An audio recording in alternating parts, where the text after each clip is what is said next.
What's up? What's cracking? How's everybody doing, man? Shout out to you and yours, man. We got a great show today, man. Coming through live and direct. Live and direct, my man. Yes, sir. Live and direct. Man, it's a whole lot going on. Jesus. Hamada Bosha. Hamada Bosha, man. There's a lot going on, man. There's a lot going on, man. Yeah, let's get it cracking without further ado. Without further ado.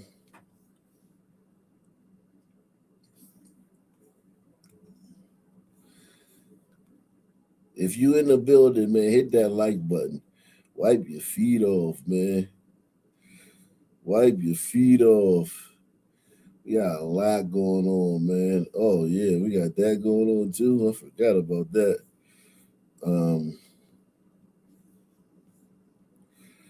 We got a lot going. I mean, Jesus Christ, so much going on. I can't even really stay on top of all this stuff. Pause. There's so much going on in the news today, man.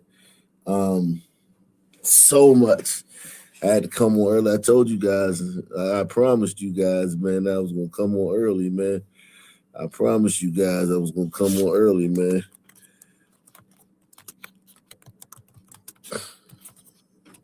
We had how many mass shootings yesterday?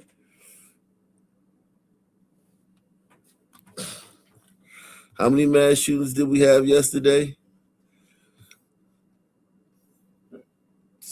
Plenty. A lot. A lot. How about that? A lot.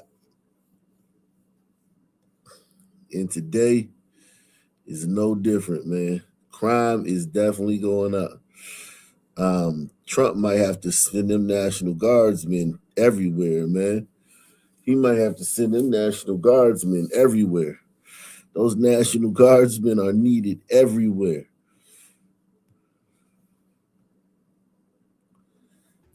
And here at home, we're following breaking news out of Inglewood, where a rollover crash may be the result of a shooting. Darius Johnson is live from that scene near 73rd and Peoria with the very latest. Darius. Hey there, Dana. Good morning to you. We're actually standing at 76th and Union right now, so just a couple of blocks from where this incident first started. There are still some details that we are working to confirm with Chicago police at this time, but take a listen to what we heard over police radio. 10-1, 7-3 in Peoria. It looks like we had shots fired at the police. As of right now, we're looking for a black SUV that took off southbound.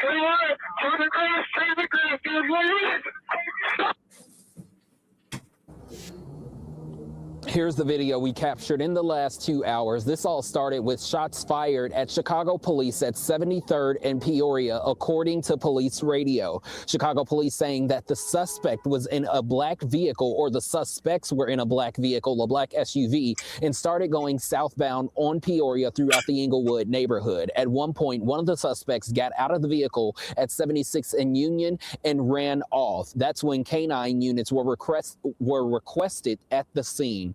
Chicago police caught that suspect minutes later, just one block over in a backyard at 76th and Low. Moments later, that black SUV crashed at 76th and Union. That's that video that you've been seeing.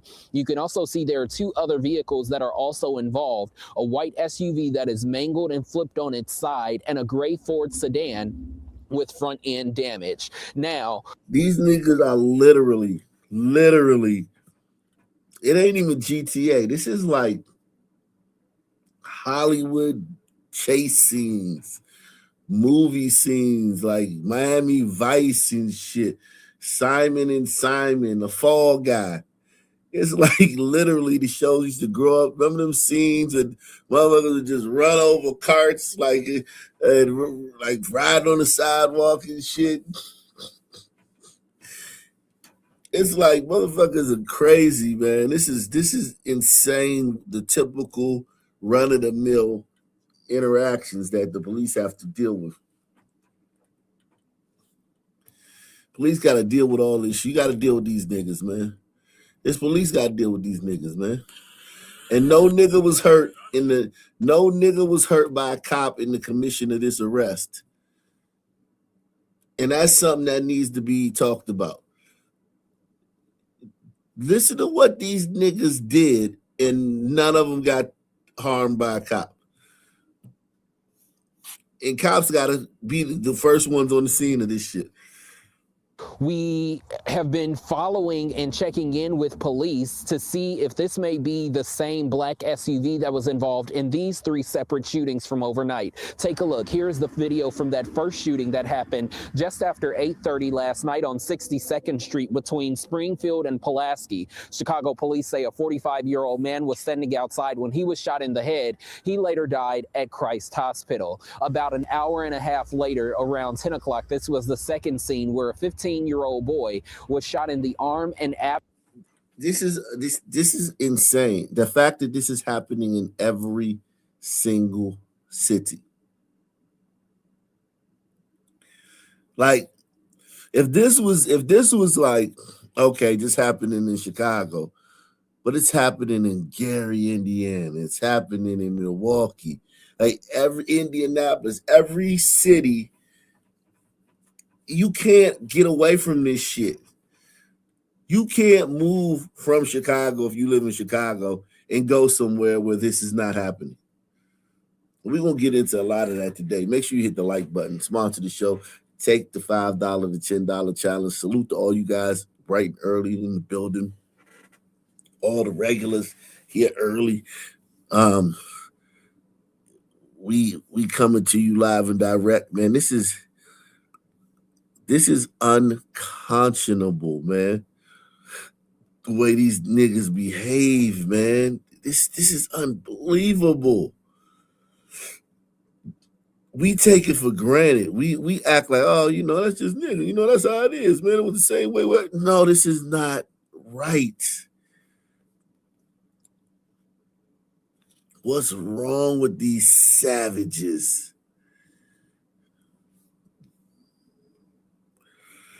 While standing outside at 66th and Rhodes. He was brought here to Comer Children's Hospital in fair condition and is expected to be okay. Then after 11 o'clock, just 1 hour after that 15-year-old was shot, a 21 and 18-year-old man were both shot at while driving near Wrightwood and Central. One was hit in the elbow, the other was hit in the thigh, and both are expected to be okay. Now, back out here live at this time, you're taking a look at that scene right here at 76th and Union. You can see that black SUV. What police were initially telling us overnight in regards to those 3 separate shootings we just walked you through was that there was a black SUV leaving from the scene of each of those shootings. However, it's still unclear at this time, if this is the same black SUV that Chicago police believe was involved in those shootings that started this morning with shots fired at Chicago police at 73rd and Peoria and ended up crashing here just blocks away. Again, right past that SUV, behind that SUV, you can see the damage to that white SUV that is now on its side, mangled beyond recognition. It looks like it's possibly a Jeep Compass of some sort. And then right beyond that, you see this gray Ford sedan that's right here in the middle of the street. Unclear at this time if these vehicles, if the white vehicle and if that gray vehicle were driving when they were possibly hit. It's kind of unclear how this all went down. But again, at this time, Chicago police telling us that one person has been caught. They're still saying that there was another one that was inside that black SUV that they are searching for at this time. And 76th Street remains closed between Low and Halstead as Chicago police continue their investigation. So, of course, Dana, still many questions into police this morning. The biggest thing is trying to figure out whether or not that black SUV that you see behind me is the same SUV that was involved in those 3 separate drive-by shootings overnight. We're live here in Inglewood this morning. I'm Darius Johnson. Dana, back to you. I know you'll stay on it, Darius. Wow. Wow. Wow. Listen, man, there's a lot going on. You getting it all here, man. I'm doing what you ain't got time to do. Y'all ain't got time to find all this crime, man. Y'all don't have time to watch it, to go find all this shit. This is all today. All fresh stories, man. We ain't doing nothing old, man. Nothing old. All the new stories. Salute to everybody out there, man.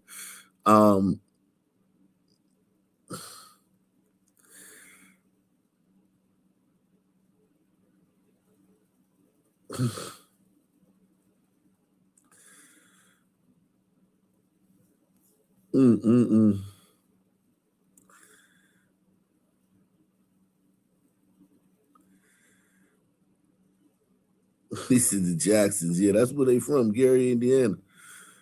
Let's go. Let's keep it pushing. Breaking overnight, a double shooting inside a Milwaukee hospital. It happened after 2 this morning at Aurora Sinai Hospital near 12th and State in Milwaukee. 12 News' Imani Fleming is live outside. Yes, you heard that. You heard that correctly. You are not hearing things. You heard that correctly. Breaking overnight, a double shooting inside a Milwaukee hospital. It happened after 2 this morning at Aurora Sinai Hospital near 12th and State in Milwaukee. 12 News' Imani Fleming is live outside the hospital this morning. Imani, we have just learned new information from police. We have, Mallory, just to give you an idea of where we are right now. We're at 13th and Kilbourne Avenue, just north of the Marquette University campus. And this is what we're seeing right now. We are still seeing some police officers, public safety, law enforcement, as well as some folks from the sheriff's office here. We do know there are 2 shooting victims from this early morning shooting. We know one of those victims is expected to be okay. The other does have a life-threatening gunshot injury. We know there is a person in Milwaukee police custody right now in relation to this shooting. Milwaukee police dispatch revealing the moment officers putting someone in custody. Can we get additional deputies and or Milwaukee to Sinai lobby? Got a man with a gun. Looks like one in custody. He's got possibly one shot. So Milwaukee police say the shooting happened at around 2:15 this morning. 12 News arriving to a very active scene shortly after. The response here was just massive. It is still active right now as we're getting more into the morning right now. Look, all these cops smashed too right there, smashed. But all these cops and nobody was hurt. No niggas got hurt.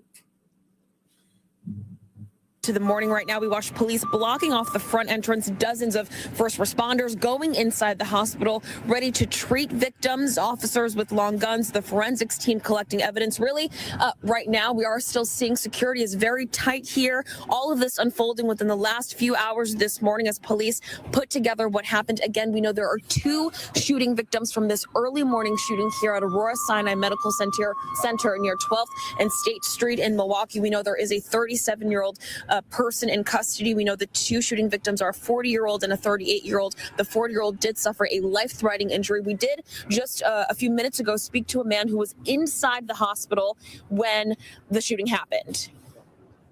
In a hospital, like, you would not think of something like that in a hospital. That's crazy. It makes you think you're not even safe in a hospital. That's crazy. Imani, we're still waiting to hear details about the shooter. Right, Mallory, but again, just to reiterate, we do know there is someone in custody this morning in relation to the shooting. We are still seeing police inside of the building. We did see that they weren't letting people come up to the emergency entrance right here. We are seeing folks from the sheriff's office as well. So again, security is tight just as the sun is coming up this morning. We are going to keep following up with Milwaukee police as well as with the hospital to figure out what happened here this morning. Yeah, and police say they don't believe there's any more threat to the public this morning, but obviously still a very fluid and active situation there. Imani Fleming live near 12th and State. Thanks, Imani. Listen, that ain't it. It's so much. Listen, a city like Milwaukee, you gonna have so much. But let's actually go to DC, man. Let's go to DC. At breaking news, in Fairfax County, less than 10 minutes ago, we learned a Virginia state trooper shot and killed a man who stabbed 4 people in a road rage incident. That's what was happening on the Beltway. We now finally have a better idea. The chaos unfolded on the part of the Beltway that goes through Annandale, Virginia, specifically between Gallows Road and Route 236. That incident causing a major traffic backup even now. Let's get out to News 4's Catalina Perez de Armenian, who's joining us live at the scene. Ooh, Catalina, I hate when they do that. Like, we know you motherfucking Spanish, motherfucker, trying to. If it ain't, listen, we want to go to Oscar Maria, like, fuck you, man. Fuck you. This is America, man. Speak English, man. Let's get out to News 4's Catalina Perez de Armenian, who's joining us live at the scene. I mean, Catalina, this happened out. Man, she. If I was president, you had to change your name to the American version.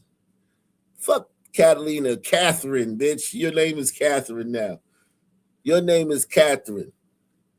There ain't no Catalinas over here, bitch. Your name ain't Perez. Your name is Pearson. Catherine Pearson. Catalina Perez, you are now Catherine Pearson. Fucking, this is America, motherfucker. Fuck are you doing, man?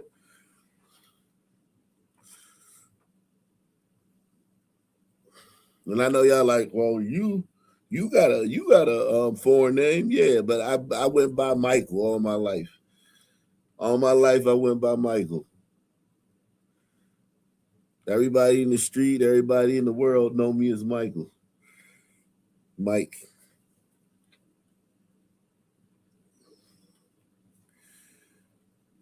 He said, Bonquisha, you Bethany now. Damn. Fuck. That Bonquisha is an American name, though, motherfucker. It's an African American name. Hours ago in the early afternoon, and there's still police presence and looks like bumper to bumper traffic behind you. Just set the scene. What's going on out there?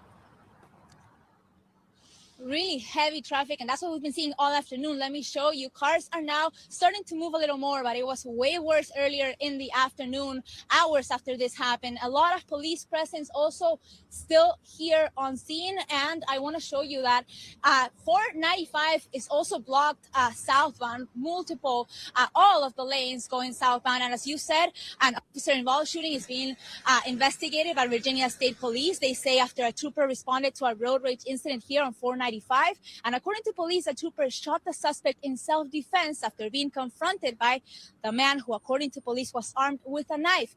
4 stabbing victims were also found at the scene. Well, I just hope everybody's okay, that's all.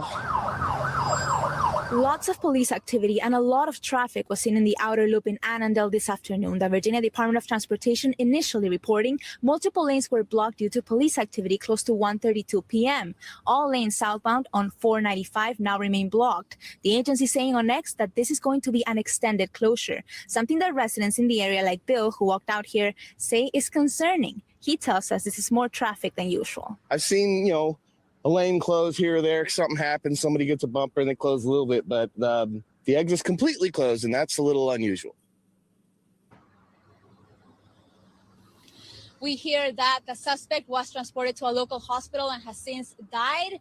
Another one of the victims, a 39-year-old woman, has also died, and a dog that was also stabbed here on scene has also died after this incident. We'll continue to inform you. Catalina Perez Armenian, News 4.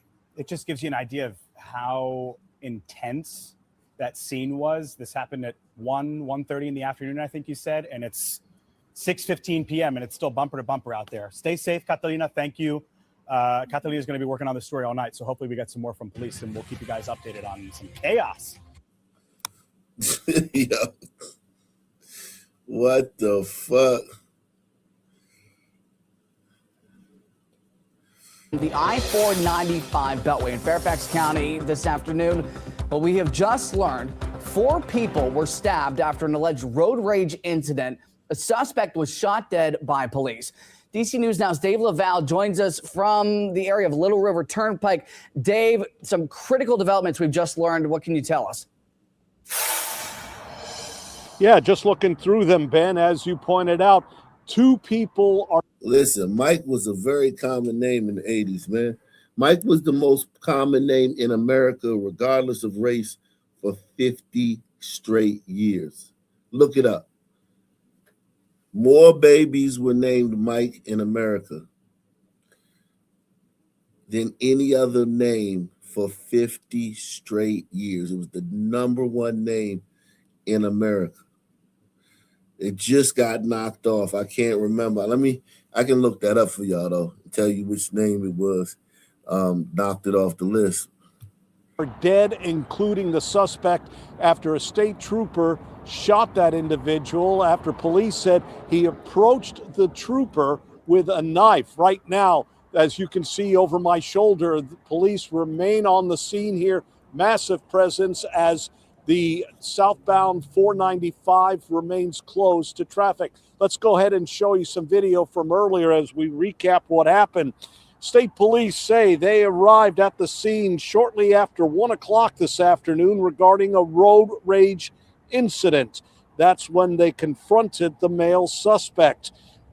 In all, 4 people stabbed, one a 39-year-old woman who unfortunately died, along with a dog that also was stabbed and died. The preliminary investigation indicates the stabbings took place following a crash on southbound 495. That crash remains under investigation. As we come back on camera, we should point out the express lanes in both directions are open to traffic right now. The northbound side is moving very slowly. As for the southbound side, it is still closed. No word when that is going to reopen the traffic. As you can see, police still here on the scene. The one thing that they want to stress on all of this is not believed to be terrorist related.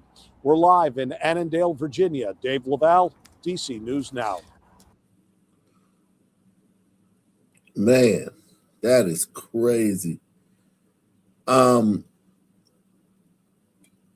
Listen, and that's not it, man. Listen, we got so much more, man. So much more. Crime is raging in this country. And more breaking news tonight. Yeah, we pretty much got that under control.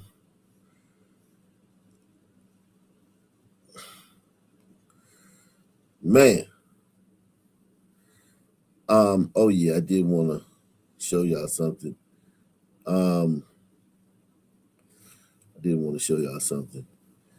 This is crazy.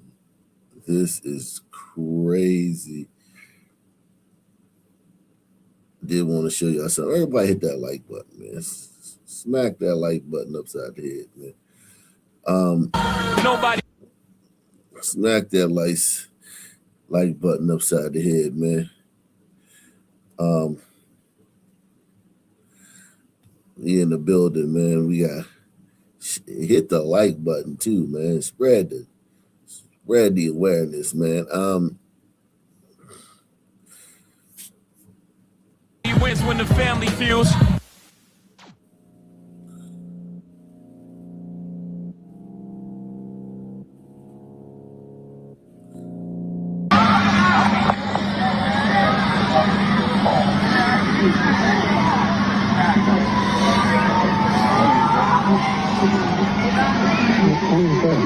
I don't know, but they just say you can go to phone with a motherfucker. Let's do that. Like, we killed him, cuz I had that same Drake that my partner smacked him with. I don't even tell. They won't strike they ass be flock. Let them flock. Bully or say fuck the Glock. I want him dead, so he gon' drop. He can get over on you. Trust me, they gonna keep getting over on you. I swear, I promise they is. Yeah, I ain't gonna fake it. I'm one of them. And you let me take you down and come back around you, I'm just gonna do it again. Yeah. Like what's all y'all shit? I ain't gonna fake it. Our shit start from Shoto all the way to That's the victim. The dude talking. That's the victim. way to Park, all the way to 14. All these big ass court. Hey, the way you can survive in St. Louis, like you can't survive in St. Louis if you ain't grew up in no neighborhood, like you can't survive out there. To keep back with a better video. 40, 50 years old. Hey, we ain't gonna say nothing. These niggas so dumb, they think they're own. They think the way they living in these fucking downtrodden neighborhoods is the only way you can live. You can survive in St. Louis. Stay the fuck away from y'all. Press 1. If you stay the fuck away from these niggas, you can survive in St. Louis. Period, man. Come on, some. the only way you can survive in St. Louis is no. You stay the fuck away from these niggas and you'll be fine. Okay? You will be fine. Stay the fuck away from these niggas.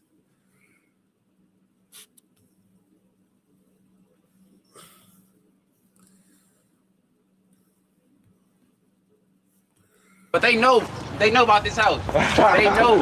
Oh God, they all like, come outside. Come outside. I can't, I'm in trouble. Over the weekend, a St. Louis rapper lost his life. What's been alleged is that this wasn't random. This wasn't a mistaken identity. And this wasn't just the wrong place at the wrong time. They saying he went to his opposition house in 2026 trying to prove a point, trying to stand on business. And instead, he was met with a Draco. Multiple shots rang out. His face reportedly split by gunfire. And now in the streets are asking one thing. Man, why? Why would a man put himself in that position? What was so serious that he felt the need to pull up to an enemy's doorstep? Broad daylight. Was this ego? Street politics? Clout? Or was there something deeper going on that we don't see? I did as much research as possible based on public information, and even going back is looking at the history based on court documents. So in this video, we're gonna break down who this man was, where he from, what he stood on, who allegedly pulled the trigger, the reaction from the city, and the alleged perpetrator going online almost immediately after. And most importantly, based on the facts that we cover, hopefully y'all can tell me at the conclusion if this looks like self-defense or if we looking at something bigger like first degree. Because sometimes in these cases, the loudest story isn't a real story. But before we go over that, I want you guys to remember, I don't give you no angle. I just give you the story. So with that being said, make sure you like, comment, and subscribe. We'll jump right to it. Find me, J4. You're from St. Louis. It's a local rapper that got hundreds of thousands of views on YouTube. He's also known as Slapper's son. Shit, me, my name J Blow, J4, whatever you want to call it, you know.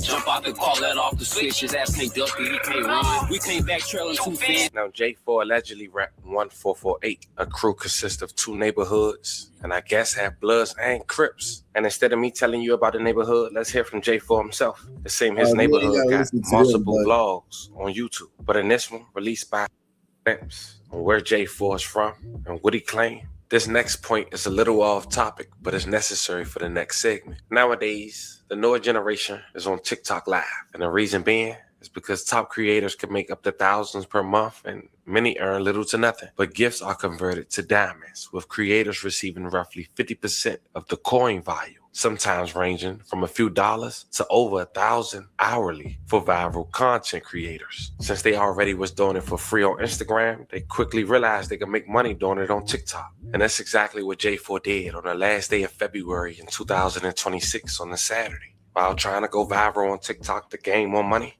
he was talking to his enemies from 1300. They was watching him every step, every moment, because as mentioned, he was allegedly on live. Now, for those who wondering, Frenchtown is the area. They call themselves 1300. Youngins from Frenchtown apartments around 13th and Hickory. They was well acquainted, but shortly after 11 a.m., police said 3rd District officers responded to a shooting on the 1200 block at South 13th Street, located across the street from Peabody Elementary School. The news didn't confirm who the identity was, but they said the man was transported to a hospital and listed in critical condition. Then at around 1 p.m., police announced that he died. The man later been identified online as J4. May he rest in peace and love and condolences to his family. A deadly shooting in South City. It happened around 11 o'clock this morning on South 13th Street. Police say they found a man there suffering from gunshot wounds. Paramedics rushed him to a hospital where he later died. Police have not shared any other details about the victim or possible suspects. But shortly after, the Ring doorbell footage has surfaced online. It showed J4 clutching his waist, assuming he had a firearm, walking up a porch while on the phone, showing the camera. As he rang the doorbell, a man came out who we'll later identify thanks to online. And of course, he was later booked and came out the door with the Draco and let off multiple rounds. As you can see, J4 was running. You can't really see because of the footage, bullets inside his body. But you could only assume that was the adrenaline having him run. Now, of course, through the YouTube guidelines, I can't play the entirety of this video, but check out what you can.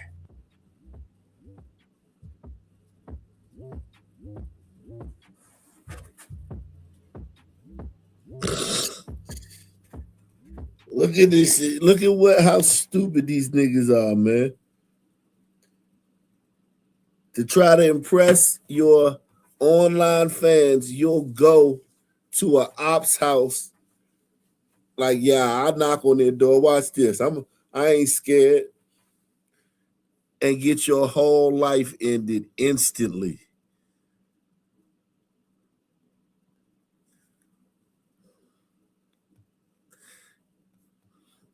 You can't really see because of the footage, bullets inside his body. But you could only assume that was the adrenaline having him run. Now, of course, through the YouTube guidelines, I can't play the entirety of this video, but check out what you can.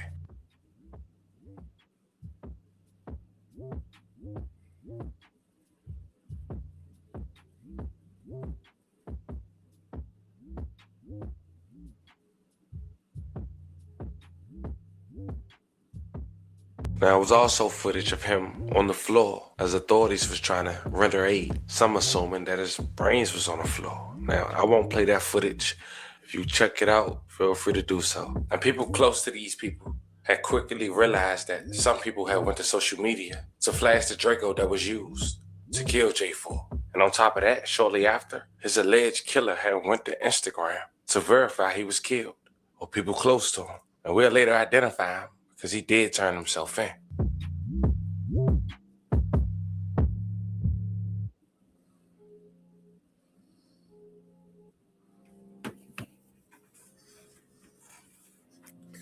The nigga who shot him immediately got on internet dancing around with the Draco that he shot him with. Again, the nigga who shot him, who could have gotten a self-defense, who could have gotten self-defense,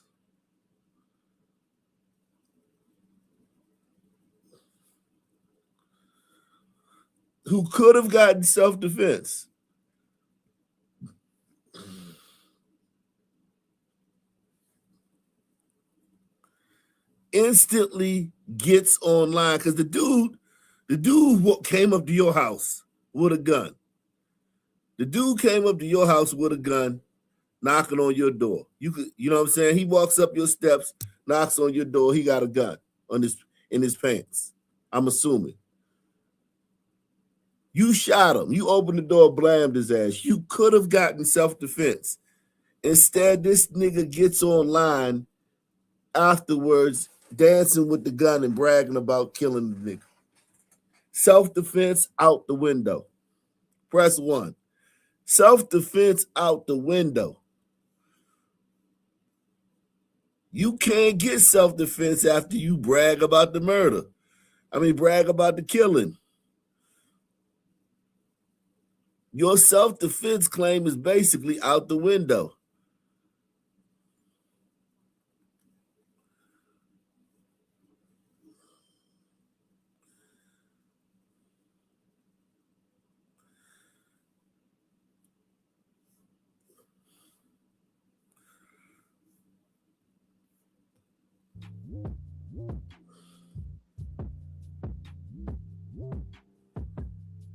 See, right there, he could have been like, he could have called the police, not even called the police, but could have just, when the police came, hey man, he said he was gonna kill me, and then he came to my door, knocking on the door. So I did what I had to do. Whatever. Even if you got convicted, you would get convicted of like manslaughter or some lesser crime. You know what I mean? Much lesser crime.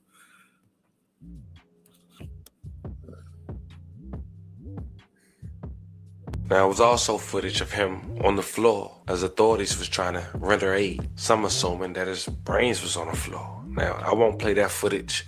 If you check it out, feel free to do so. And people close to these people had quickly realized that some people had went to social media to flash the Draco that was used to kill J4. And on top of that, shortly after, his alleged killer had went to Instagram to verify he was killed, or people close to him. And we'll later identify him because he did turn himself in.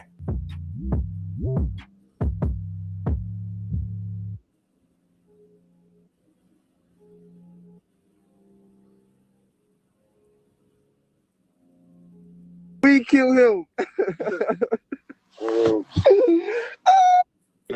They expect that for us to do that though, cause like this nigga. These the shooters. This the shooter on the top, and this is boy at the bottom.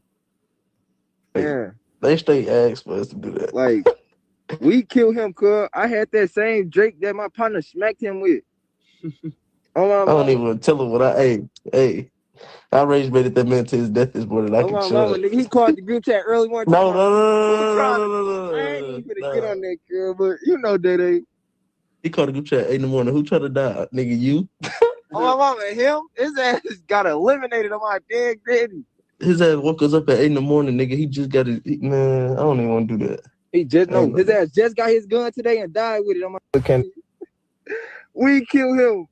Now, the alleged trigger man was a man identified as Kendo, another inspiring rapper from St. Louis. Now, I know this was a lot of information, but fam, I gotta ask you guys, because now we at the end. You feel like this was self-defense? But this open shut first degree. Nonetheless, all this could have been avoided. But there you have it. Anyone who was affected by the story we just talked about, I'm sending my love and prayers y'all way. But it's now time for y'all to let me know how y'all feel about this one in the comments, fam. This was the story of a St. Louis rapper who, while on live, decided to go to his enemy porch. His enemy already got the drop. He got the location. And he stepped on the porch and rang the doorbell. For those who didn't catch it, you could kind of see a firearm, even though the camera footage is blurry. But nonetheless, he ended up losing his life to a Drake. The face of 1448 or 1448 was just gunned down after being shot in the face by a Drake. Fam, the street shit ain't worth it. Talk to me in the comments.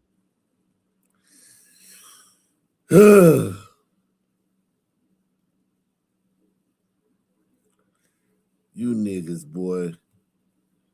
You niggas, boy. I'm telling you, man. Now at 11, breaking. Everybody get in the comment section. Hit the like button. Subscribe. Take the $5 challenge. Support the daytime stream. Sponsor the show.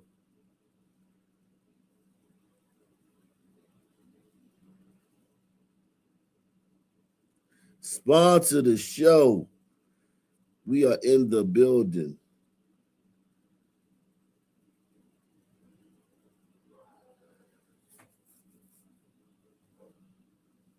Nipsey Hussle, grand opening of the Black Sam and Nipsey Hussle. Now at 11, breaking news. Gunfire breaks out near the grand opening of a new burger joint in the heart of downtown Long Beach. I'm Jory Rand. I'm Liz Nagy. The deadly shooting just steps away from the newest Marathon Burger location, the chain founded by Nipsey Hussle. The family of the late rapper is speaking out tonight. One person was killed with no word of any arrests right now. A PR person for Marathon tells us the incident was not related to today's grand opening. They called the opening a huge success, saying the restaurant continued to take orders as investigators worked behind crime scene tape just outside the front door. Eyewitness News reporter Abigail Velez has more from Long Beach. Liz, Jory, this street has been blocked off for a huge portion of the day after a deadly shooting here in the heart of downtown Long Beach. And on a Sunday night, on what was supposed to be a joyous occasion, this was the last thing anyone here wanted to see. Somebody said, well, they're fighting outside, but it looked like it was, a real, whatever was going on, it was really serious. It was panic on Pine Avenue on Sunday as the sound of gunfire sent people running during what was meant to be a celebration. I was shooting, though. Hundreds had packed this stretch of downtown Long Beach Sunday afternoon for the grand opening of Marathon Burger, the fast food chain founded by the late rapper Nipsey Hussle and his brother Black Sam. But just after 3:30 p.m., police say they received reports of gunfire. And they ran in one direction and then ran in another direction. And then somebody said that they heard gunshots. The shooting happened about a half block south of the event on Broadway near Pine, just outside the perimeter that had been blocked off for the celebration. Nipsey Hussle's relatives speaking with Eyewitness News. It was disappointing because I know that Nip, Sam, Black Sam wanted this to be a happy occasion. So it's unfortunate that something happened that would bring more attention to the negative elements as opposed to positive elements. 3 men were shot and taken to a local hospital where one victim later died. The other 2 remain in stable condition. That's devastating. You know what I'm saying? Very devastating, especially, being that, you know what I mean? This is the grand opening. We're here to honor Nipsey Hussle, the late great, you know what I'm saying? And that's not what he would have wanted. Long Beach police say this is still under investigation with no suspects in custody. Investigators have not said whether the shooting was connected to the grand opening event, but Marathon Burger telling Eyewitness News the incident nearby was not connected to the massive event. The violence comes just one day after hundreds gathered in South LA as the city officially named the intersection of Slauson and Crenshaw Nipsey Hussle Square, honoring the rapper's life and legacy. In Long Beach, Abigail Velez, ABC 7 Eyewitness News.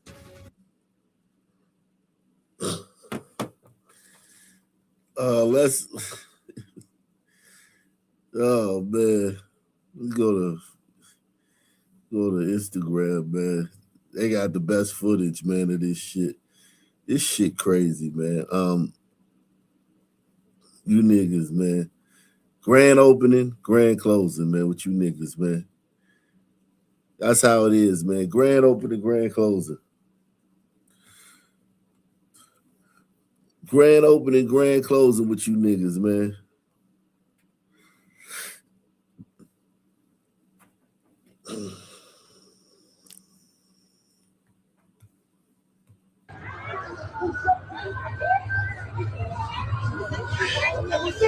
Hey, he's right here. Sam's right here. You good? This nigga almost got whacked at his motherfucking. This nigga almost got whacked at his restaurant opening. Oops. This nigga almost got whacked at his restaurant at his debut, the debut of his restaurant.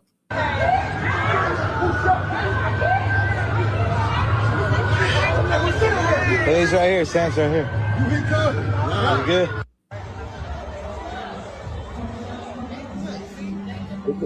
All the police, look at all these police officers down there. The niggas still shooting. And look at it. I want to show you something, man. Salute to Ray Wall, man. Ray Wall in the building. He said, "What up, son? Manhood is determined by how many babies you have and how violent you can be." That nigga graduated summa cum laude. Yeah, that nigga was, he was a real black man. Yeah, that's true though. True, he lived the black man. It was short though. Their lives be shorter or they be hard. Pause. The police are running towards the gunshot. I want you to see this. Once the shooting starts, right? The police run towards the gunshots. Everybody else runs the other way. I want you to notice that. The police run towards the shooting. They're around the corner. They don't know what they getting into when they bend that corner. Okay?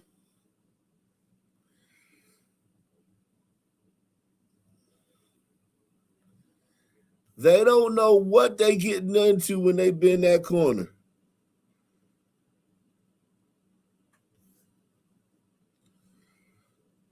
But they run towards the shooting.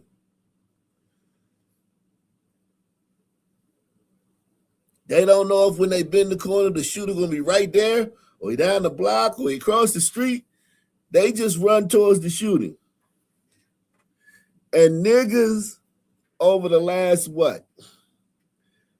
since Trayvon Martin especially, have destroyed the image of police. Police should be celebrated. Press 1. Police should be celebrated, man. Niggas have ruined police's image. Police need a new agent, man. Everybody else runs the other way. The police run towards the shooting. And niggas with their niggas are masterful at destroying things. One thing a nigga can do, he can destroy some shit, ruin some shit.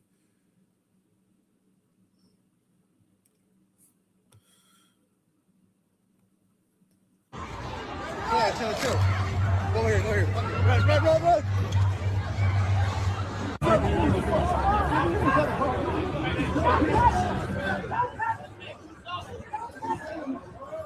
Hey, they went that way. He went that way. He went that way. He went that way. I'm sure. One of the mans over there. I seen them niggas walk that way. I'm gonna show you some better footage, man. These niggas are awful. How niggas have done that? How niggas have turned police reputation in the mud needs to be studied. It's one of the all-time great feats, man. You talk about black excellence. That's one of the most excellent things you niggas have done is turn police officers' reputation into mud.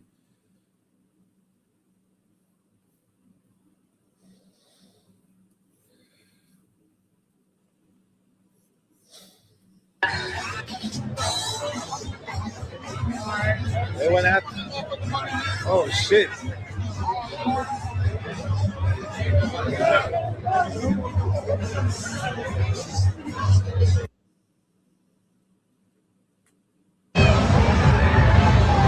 Somebody say Easy. Fuck. All right, your boy Easy's going over here, guys. Your boy Easy's about to get the motherfucking angle. Oh shit, they went after.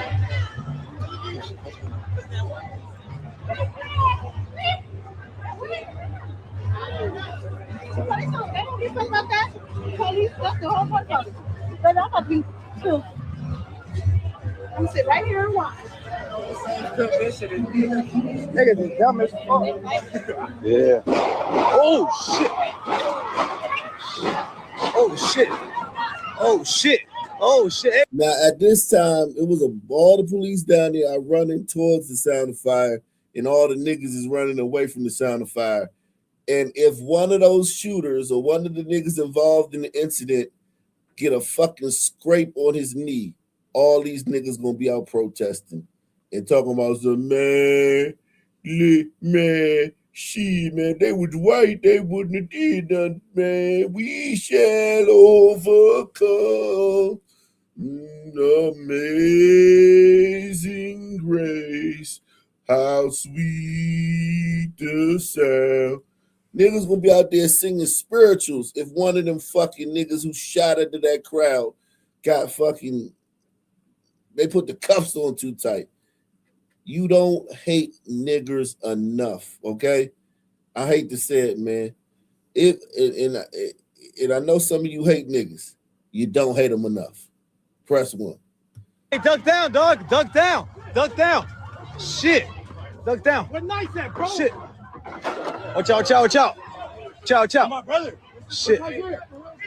Watch out, watch out. Hey, what the fuck is that nigga doing? Shit. Oh shit. This shit got active. This shit got active. Watch out, watch out, watch out. Hey, watch out, watch out. Shit. Hey, watch out, watch out. Hey. Oh shit. Oh no, Black Sam. Damn. They didn't hit Black Sam? No, no. Oh shit.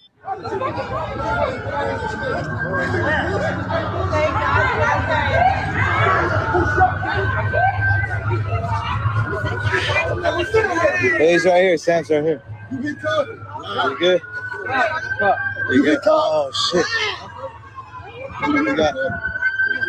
Oh shit. Oh shit. They got him. Oh shit. Oh shit. Oh damn. Damn. Damn. Hey, you're mine. What's up, my boy? Chillin'. Hey, bro. Hey, bro. Does that nigga have a chicken in his car? Bro. Hey, bro. Hey, you're mine. What's up, my boy? This nigga got a chicken. This nigga got a rooster in his car. What the fuck? That's some random ass shit right there, man. What the fuck? This nigga got a whole rooster in his car. What in God's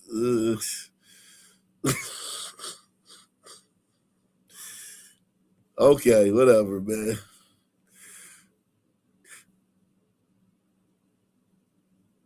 Hey, bro. Hey, bro. Weird ass dancer, nigga.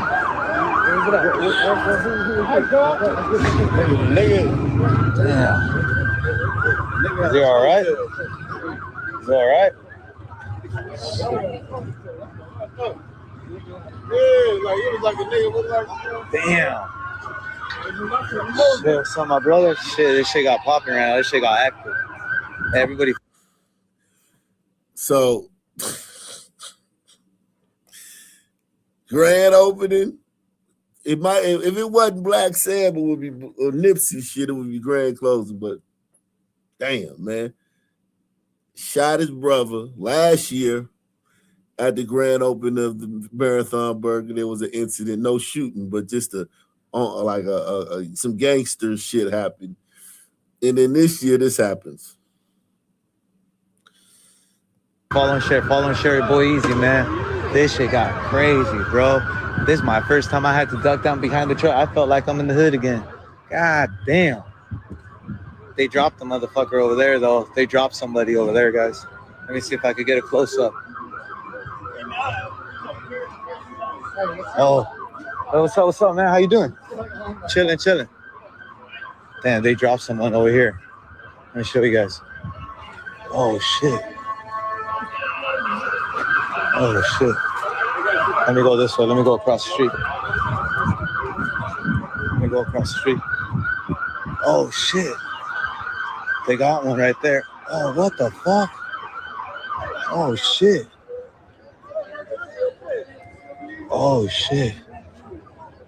We could do without you talking. Next time you make a video, whoever this nigga is, just shut the fuck up, man.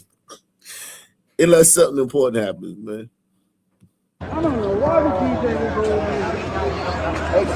Oh, shit. They're doing CPR on him. They are doing CPR on him.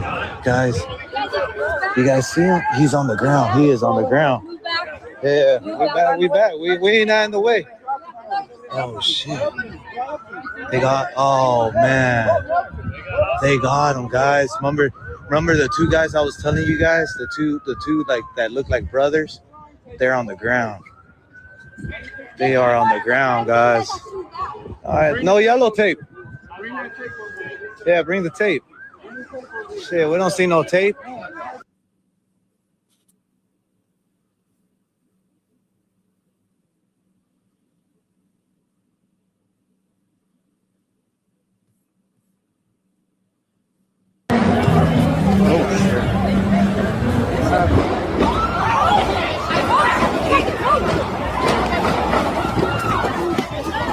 Shots are being fired right now.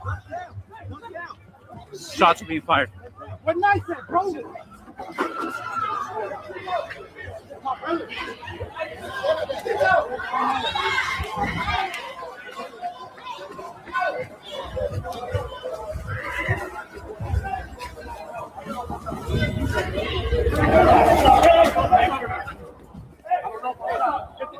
I don't know if I'm sorry.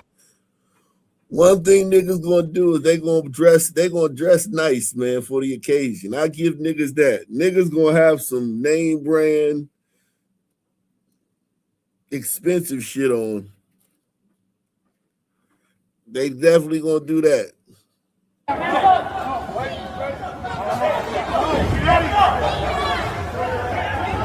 Go.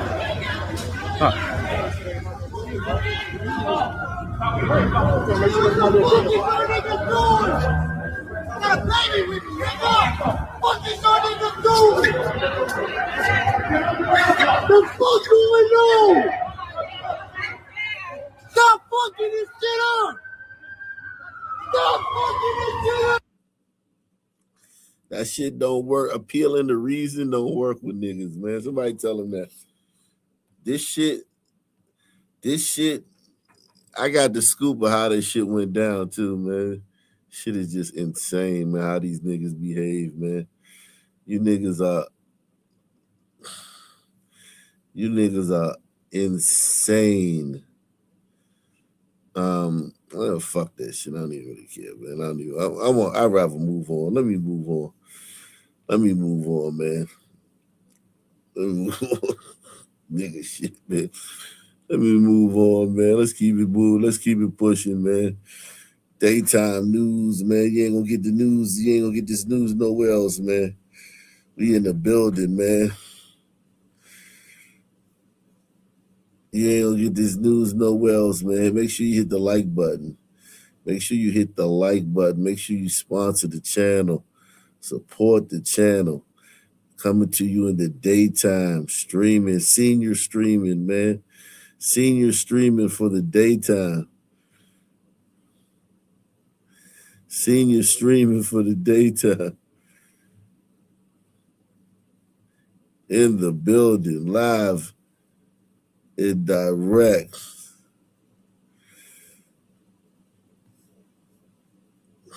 The snow on the ground may be going away, but it's also leaving behind a pretty nasty surprise. Dog waste piling up on the sidewalks, and residents tell News 12's Morgan Scott they are fed up. Since the snowstorm on January 25th, complaints about dog waste left in the streets seem to be on the rise. I didn't know if people thought maybe the snow would melt it away, it would get covered by more snow. It's like the absolute worst in this neighborhood. I think I saw recently that, like online, that this is literally the worst place. Near 49th Street and Sunset Park, where residents crown the area the poopiest in Brooklyn, not only is it a hassle to watch your every step, everybody has to share the sidewalk. It's a mess for everybody. But it's giving dogs and their pet owners a bad rep. I had a guy come up to me and say that he thinks dogs should be banned from the city. And I'm like, I always have mine, so leave my dog alone. I almost like have to like signal to her like, I'm one of the good ones. In the city, it's a $250 fine. Who you think is not picking up their dog shit? Who do y'all think is not picking up their dog shit? Cause I got a clue. But who you think is not picking up their dog shit? Because we had a similar incident in DC around 10, 20 years ago, 15, 20 years ago.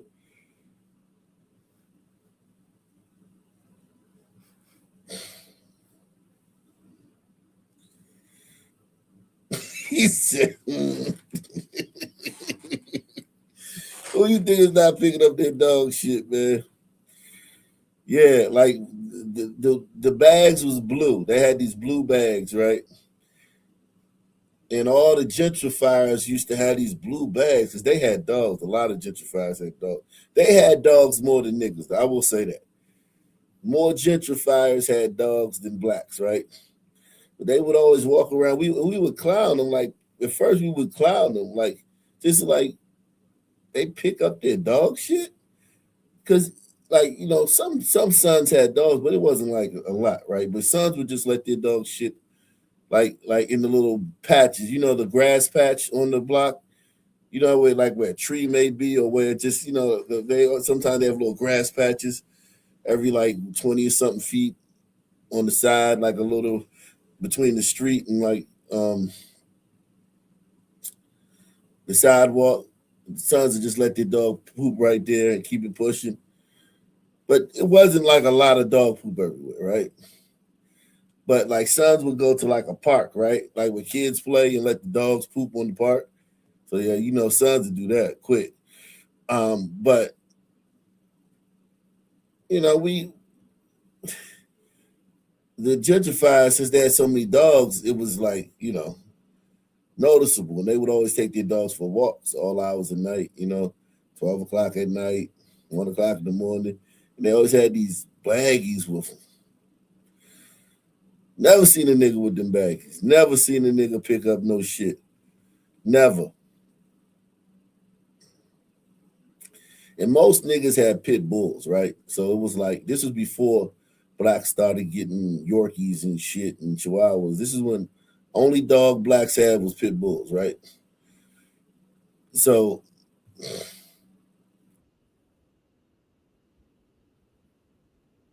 yeah, it's the blacks, man. Long story short, it's the blacks. Long story short, it's the blacks. It's the blacks. Long story short, it's the blacks.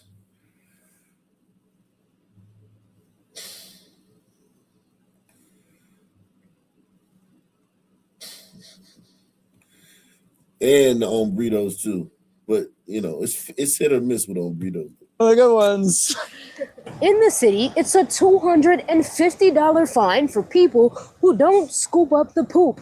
But of course, that's if you're caught in the act. I don't know that the fine is really going to work, honestly. I think we all just have to do better. The issue is not just here, but all over Brooklyn. So if you've gotten in the habit of leaving the mess behind, it's time for a change. In Sunset Park, Morgan Scott, News 12, Brooklyn.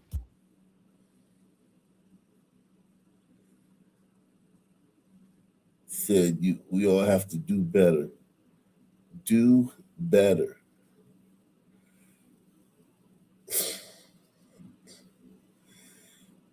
Do better.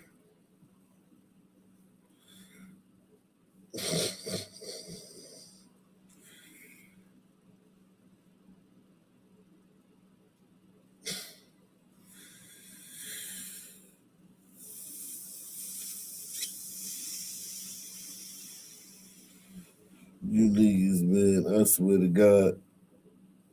I swear to God, man. Welcome back. New this morning, a Belmont apartment building is turning heads for all the wrong reasons as trash covers the sidewalks. News 12's Isabella Giardina visited the apartment and is taking action after speaking with some angry residents. Trash, rats, and garbage bags consume the sidewalk at 615 East 189th Street. Resident John Lonsky says this has been an ongoing issue for weeks. The rats, smells, filth, sewage, the bags leak all over the sidewalk. Management sent the supers to start bagging up the piles of trash as News 12 got there. We spoke with one of the supers who didn't want to show his face and asked why they waited weeks to start cleaning the sidewalk. Look at this shit, man. The fuck? Why you say that? Why you say that, PL? What makes you say that? Look how dirty this place is, man. Unbelievable. Jeez, man. Look at that guy. What is that? What is that, man? What is that right there? Is that what is that thing right there? What is that? Is that a they or them? Is that a they or them? I don't know, man. Is that a they or them?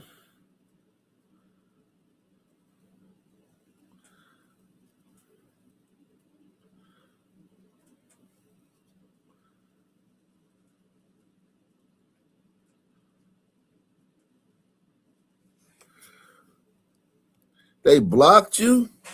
Let me make you a mod, man. I'm gonna make you a mod, PL. They blocked you. I'll make you a mod. I can't believe that, man. Don't worry about it. I'll make you a mod right now.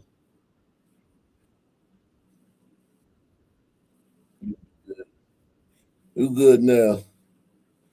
You good now, PL. You a moderator, man.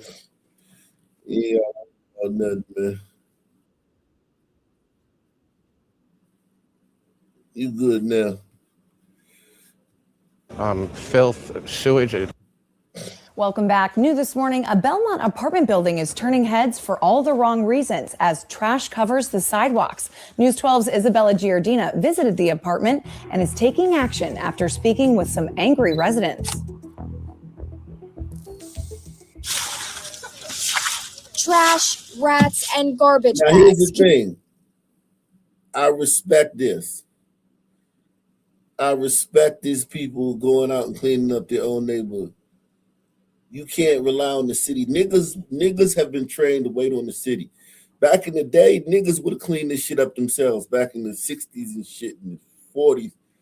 But niggas have been trained the last 50 years to wait on the government for everything. Trash, rats, and garbage bags consume the sidewalk at 615 East 189th Street. Resident John Lonsky says this has been an ongoing issue for weeks. The rats, smells, filth. Look at the people out there cleaning up white folk. God damn it. Sewage, the bags leak all over the sidewalk. Management sent the supers to start bagging up the piles of trash as News 12 got there. We spoke with one of the supers who didn't want to show his face and asked why they waited weeks to start cleaning the sidewalk. We have the bags to be able to pick up the garbage, So at the moment, we receive the materials, so now we're picking up the trash. John says he's lived here for over a decade and is sad to see the way the building is declining. It's just a terrible mess. I wish it weren't so. I've been here 12 years and I've never seen anything like it. Multiple sanitation tickets are found in the lobby due to the trash being left. John says management isn't doing what they should be. The landlord is definitely not taking care of the building. It's not right. I've spoken to him on the phone directly, and I get nowhere. The fight isn't over yet, although the trash has been piled into a mountain of bags. The super tells me that residents do have to wait a few days for the trash to be removed. We'll keep you updated on the conditions of this building. In Belmont, Isabella Giardina, News 12, the Bronx.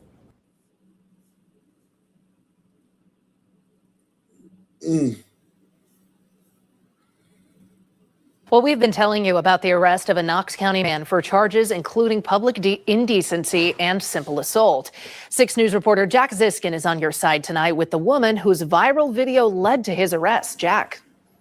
Elena, today I spoke with Jill. She went for a walk at Iams Nature Center. And when a man started following her, making her feel uncomfortable, she started recording him. Oh, God damn. I was about to say, give me an ID on the man, but they already showed it. But dude's just sitting here staring at me. yeah, this nigga wagging on. This nigga wagging on. Yo, is that white or burrito, man? That a glide on burrito, man. Wagging off. It looked like an on burrito to me, I ain't gonna lie. It looked like an on burrito to me, man. I ain't even gonna lie, man.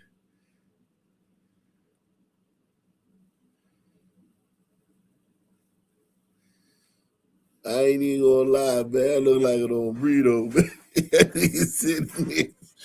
He's sitting there. See, I can't do that standing up, man. I gotta be sitting down. I gotta have my knees locked. If my knees ain't locked, my knees gotta be locked, man. For some reason, man, in order for me to bust a nut, my knees gotta be locked, man. I can't just sit there. I gotta be sitting down. I can't just stand up and jack off, man. I can't stand up and jack off, man. It don't work for me, man.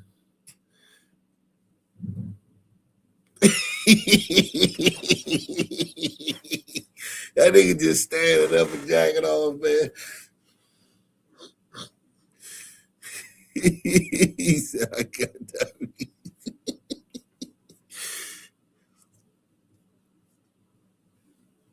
He said, Aka Pro. Shit. Listen, man. All you niggas is pros. I don't care what y'all say. I don't even listen to that shit. Niggas also, man. I don't. All right, whatever. Whatever. I don't even listen to people then when they say that. I never. Okay. What up? Next. Jill was having a bad day, so she took a friend's advice and went for a walk to clear her head. Then her said, this is weird. This doesn't make sense. She said she was having a bad day. What was she wearing when she went out there? Jill was having a bad day, so she took a friend's advice and went for a walk to clear her head. Yeah, I'm having a bad day. Let me, as a woman, walk out into the woods by myself. That'll fix my bad day.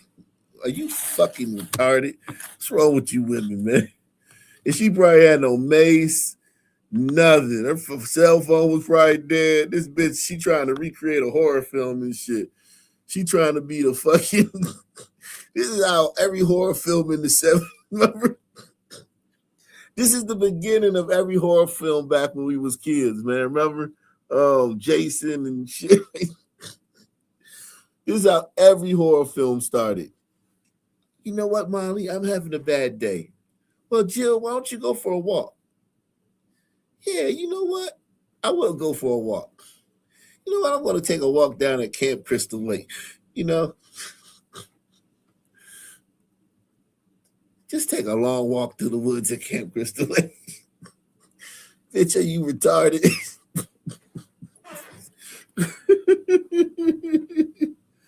Yeah, man. You right, man. Take the $5, $10 challenge, man. Y'all, come on, man. Support the channel. Listen to PL Sanders. PL Sanders is big time supporter, man. I see you tried to support the website, man. Email me and tell me what happened with that, man. I don't know what happened. I see that things didn't go necessarily right, but you know, I'll shoot you an email later about that, man. I'll shoot you an email about that later. I don't know what happened. Salute. Yeah, man. Sponsor the show. But yeah, this bitch is crazy, man. And she probably a Democrat too. She probably a whole Democrat. Voted for every policy that happened, right? Everything that happened here is her fault. The fact that this fucking Ombrito was on the streets, everything happened is her fault. I blame her for all of it.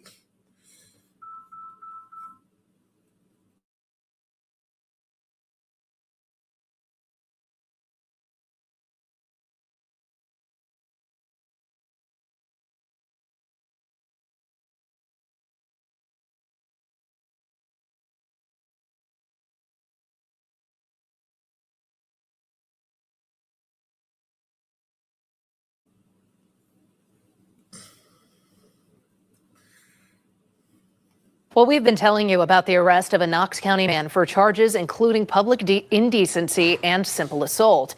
6 News reporter Jack Ziskin is on your side tonight with the woman whose viral video led to his arrest. Jack. Elena, today I spoke with Jill. She went for a walk at Iams Nature Center. And when a man started following her, making her feel uncomfortable, she started recording him. This dude's just sitting here staring at me. Jill was having a bad day, so she took a friend's advice and went for a walk to clear her head. Then her day went from bad to worse. He gave me a weird feeling, and I had him kind of in my peripheral vision the whole time. He was following me. She stopped multiple times. Each time. Is that a white guy on burrito, man? What is that? He Italian or something? I don't know what the fuck that is. What is that, man? What is that? What is that, guys? What is that? He said definitely freaking people. God damn it.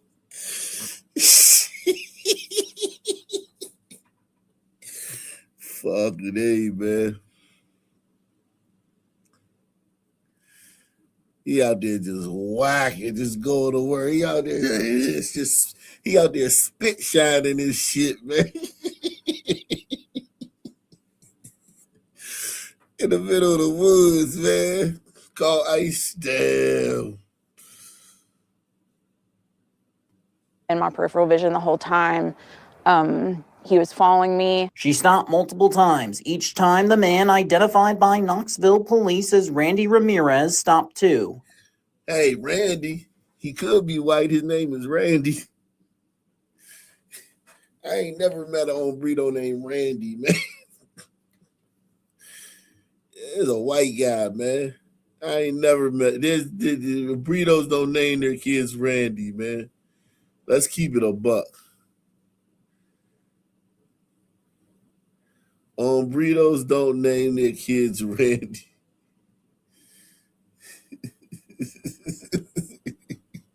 All right.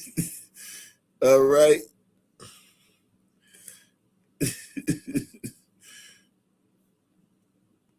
Eventually, she hit a dead end. He went out on that overlook right there, and I pulled out my phone to take a video of him because I wanted, and I sent it to my. Why didn't you call 911, bitch? She took a video instead of calling 911. It shows you priorities, man. That shows you priorities, man. I could see snap a picture of him. Yeah, you maybe snap a picture of him and then call 911. But you taking videos, bitch. He could run up on you, take your motherfucking phone. He could run up on you, snatch your motherfucking phone, and throw it in that motherfucking river and throw you in that fucking river behind it. And all we'll know is that, you know, your friend said you went for a walk somewhere.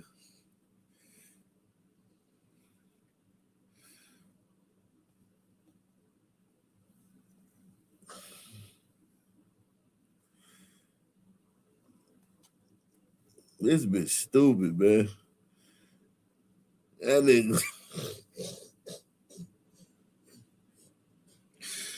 nigga just wild as can be. Think about how wild this dude is, man. First of all, the fact that he just out there whacking all, waiting for women to come by and whacking all. This dude wild. This is a wild dude, man. I will say that. But the fact that she didn't immediately call the police just shows you how a lot of women just stupid as shit.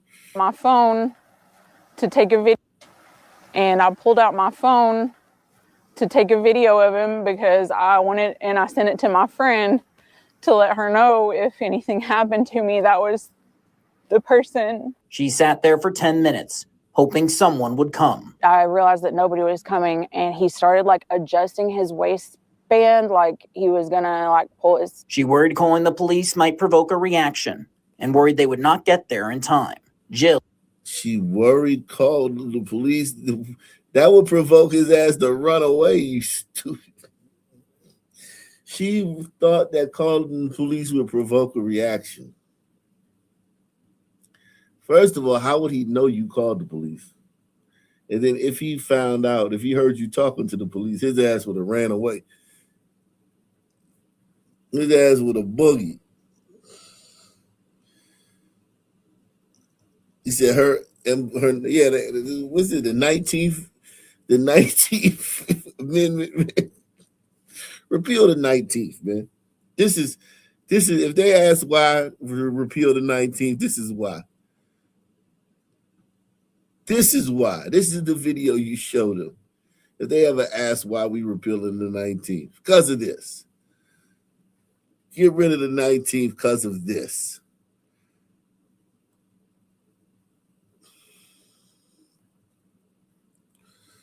This bitch is retarded, man.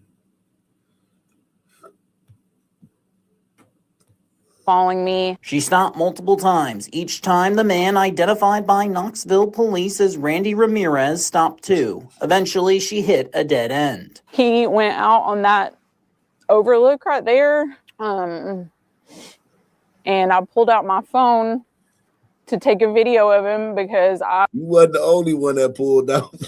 I wanted, and I sent it to my friend to let her know if anything happened to me, that was the person. She sat there for 10 minutes, hoping someone would come. I realized that nobody. Oh, someone came, all right. Someone definitely came. He was coming, and he started like adjusting his waistband like he was gonna like pull his. She worried calling the police might provoke a reaction and worried they would not get there in time. Jill was ready for a fight. And I busted a piece off of it, and then I busted it. It's a lot shorter now. Ramirez approached a cornered Jill. And he said, Hey, can I ask you something? She screamed. Ramirez ran. He said, hey, can I ask you something?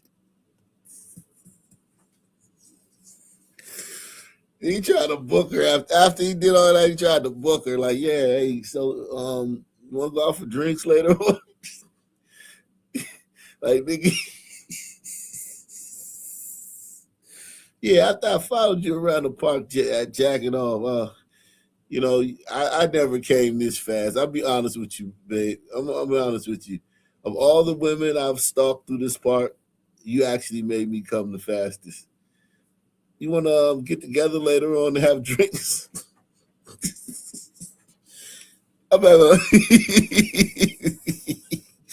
That's crazy, man. Unbelievable. Piece off of it, and then I busted it. It's a lot shorter now. Ramirez provoked a reaction and worried they would not get there in time. Jill was ready for a fight. And I busted a piece off of it, and then I busted it. It's a lot shorter now. Ramirez approached a cornered Jill. And he said, hey, can I ask you something? She screamed. Ramirez ran, and a couple who heard her shout calmed her down.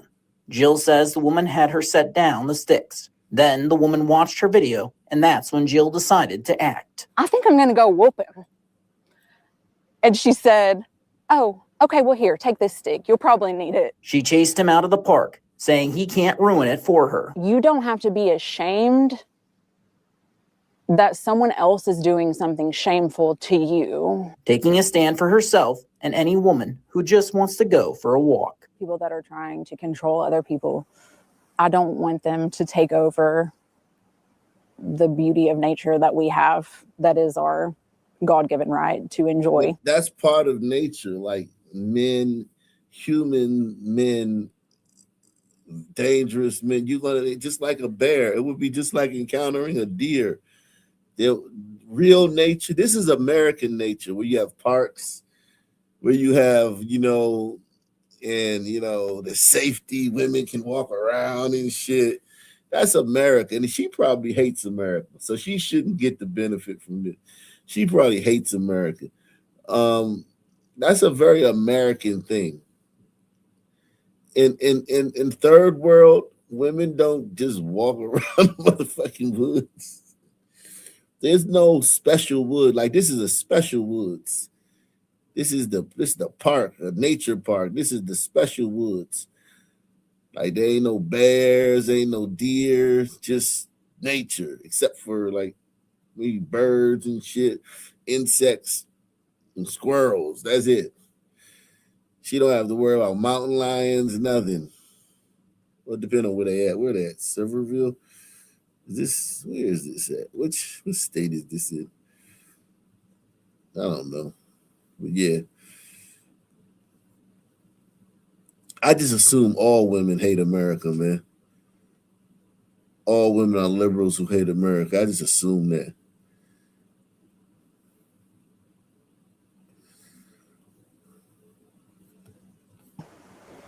And if we quit coming here, they win. After posting the video on social media, Jill says the community helped identify Ramirez, and more women have reached out to her, saying they also encountered him. KPD has verified the story of Jill and another woman so far. Elena.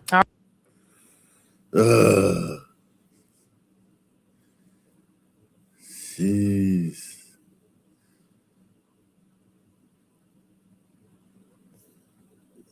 Shock in a local jail when a man comes into the lobby swinging a machete. Welcome to News 2 at 4. I'm Tori Gessner. Kendall has the day off.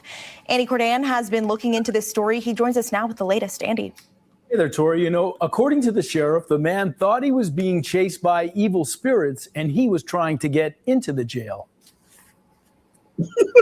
Sunday morning, a shirtless man enters the lobby at the Lawrence County Sheriff's Office. He's carrying a board and a machete that he uses to bang on the jail door.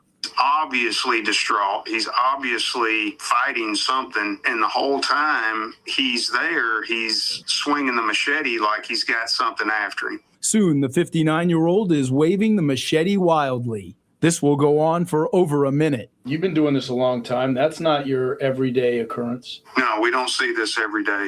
No, normally people are trying to break out of jail, not break into jail. Lawrenceburg police will arrive, ordering the man to drop the weapon and get on the ground. You spoke to him. What was the problem? He had. See, look, because you know what niggas gonna say, right? Niggas gonna say, if it was black, they'd have shot him. Yeah, but look at this motherfucker. He gave up. This nigga gave up, man. He gave himself up, man. As crazy as he was, when them cops said, get your ass on the ground, that motherfucker got on the ground. He got on that motherfucking ground.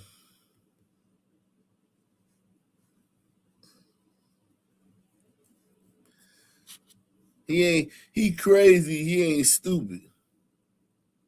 Well, he's stupid, but he ain't crazy. Whichever way you want to flip it.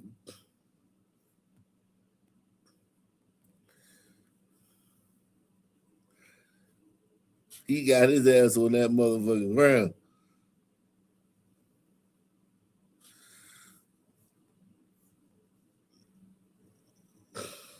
Normally people are trying to break out of jail, not break into jail.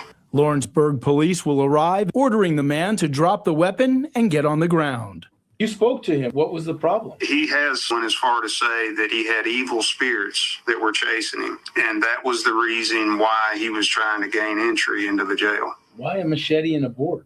No idea. He just said they were evil spirits and they were from an alternate universe. The Lawrenceburg man is soon in handcuffs, and he gets his wish as officers escort him into the jail. According to Sheriff Myers, the suspect claims not to drink or do drugs. I mean, think about it. That guy's out there and demons are chasing him, and he's in the community with a machete and a board with who knows what kind of intentions. Exactly, and we don't know that. We don't know what his intentions are. We don't know what kind of mental problems he's having. We don't know if he's high on methamphetamine or fentanyl. We don't know any of this. We just know that there's a guy banging on the jail door inside the lobby at the sheriff's office at 12:30 in the morning with a machete and a board. So the man is in jail. He has no bond. He's charged with disorderly conduct. Let's send it back to you, Tor. Thanks, Andy. The sheriff tells News 2 he did speak with that man's family, letting them know of various county services that might be helpful once the suspect gets out of jail. Jeez.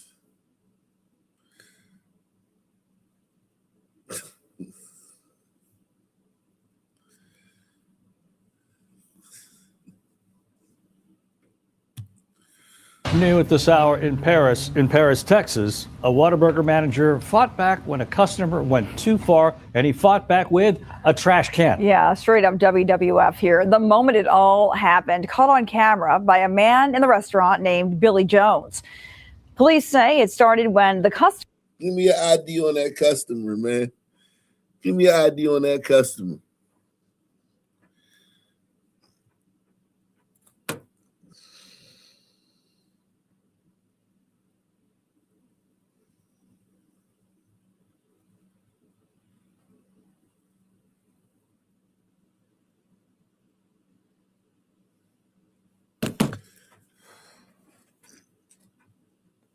Give me an ID on that customer, man.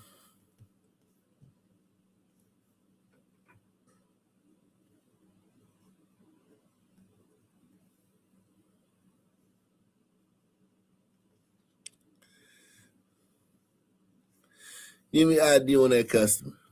Got verbally abusive and was asked to leave. He came back and punched the manager, and that's when the manager, struck back using a trash can multiple times to subdue him. Police arrived and arrested the customer, identified as 41-year-old Anthony William Newhouse of Spring. He's being charged with assault and public... Anthony William Newhouse. I can't see. It looked like a sun turd, man. Multiple times to subdue him. Police arrived and arrested the customer, identified as 41-year-old Anthony William Newhouse of Spring. He's being charged with assault and public intoxication. All right. The trouble did not stop there either. Police say after he was taken to jail, he intentionally flooded the cells. Yeah, Newhouse was charged with criminal mischief for that. We checked jail records, and he has posted a bond. He's out again, folks. Last night. He's out again, folks. That was so funny as she said that. He's out again, folks. A follow-up tonight about a theft from the Girl Scouts, which happened at a Walmart in the Upper Valley. Police say the suspect is now behind bars. And as Adam Sullivan reports, the crime has led to an outpouring of support for the organization. It is a seemingly desperate crime for some quick cash, stealing from kids at this Walmart. Yo, who remember, what was that? Christopher on The Sopranos. Remember he did some shit like this? Who used to watch The Sopranos? When Christopher, when they tried to get Christopher made, and he was under Paulie. He was under Paulie Gualtieri. And he had to kick up the Paulie. I think he was short one week. And then the next week he would have robbed some kind of charity or something. That shit was funny, man. Yeah. It's like some grimy shit, boy. This is grimy.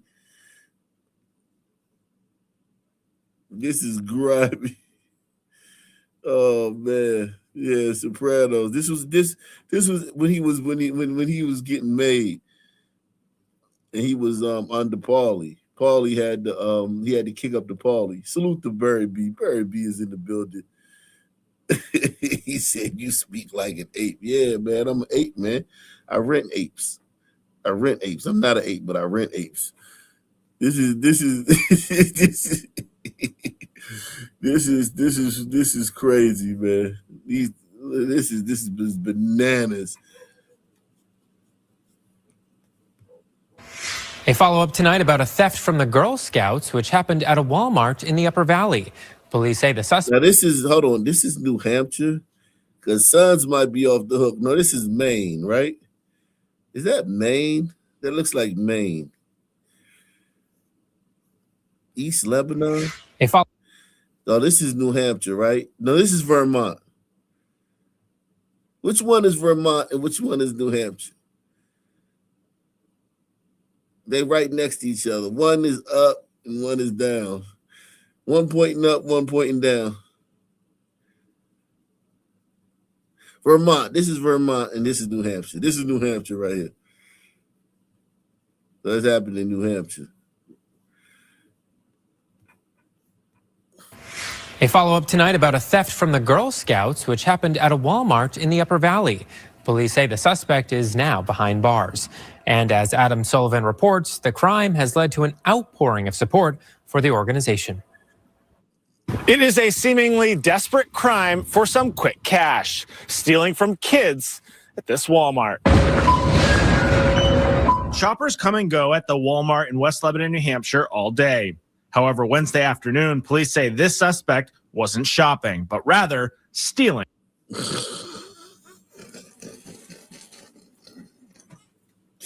Yo, he Jesus Christ, bro. You supposed to look inconspicuous, not spicuous. This motherfucker should look conspicuous. Like, what the fuck? What nigga? You look conspicuous out here. You're supposed to look inconspicuous, not spicuous. Jeez.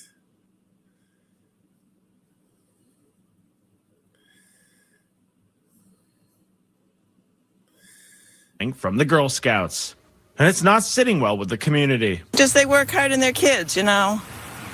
They're working for that money. Police say the masked man snatched a cash box from a mother and daughter working a cookie sale booth at the entrance to the store. He ran off with about $1,000. A Lebanon police canine unit was first on scene, and the dog picked up the scent. That track only lasted 2 or 3 minutes to an adjacent parking lot where the dog lost scent.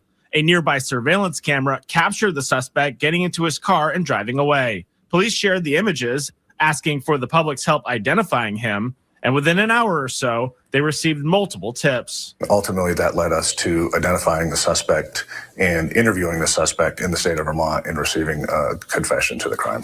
33-year-old William Bohan of Fairleigh was...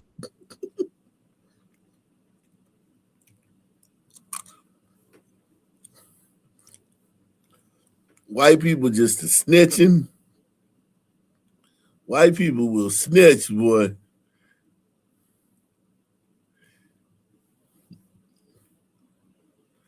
White people will snitch on your ass, boy. That's why their neighborhood's safe, man. Them white folks solved that crime in an hour, man. God damn, man. Them white people solved that crime in an hour.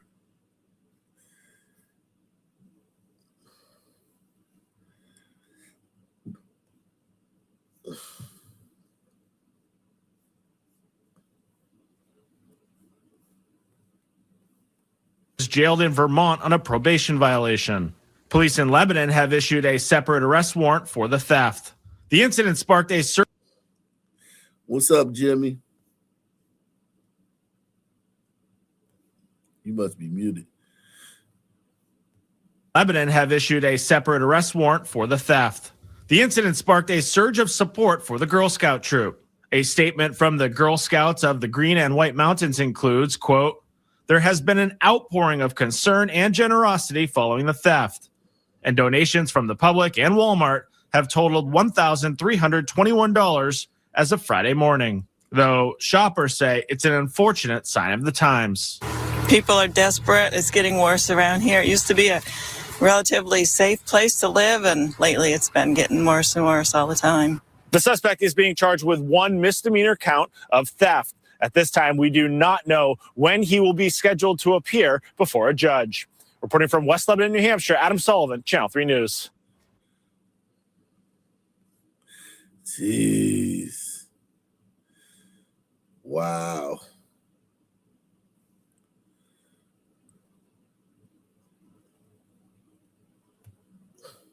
Well, 3 boys are now charged as adults after police say they raped a little 12-year-old girl last year.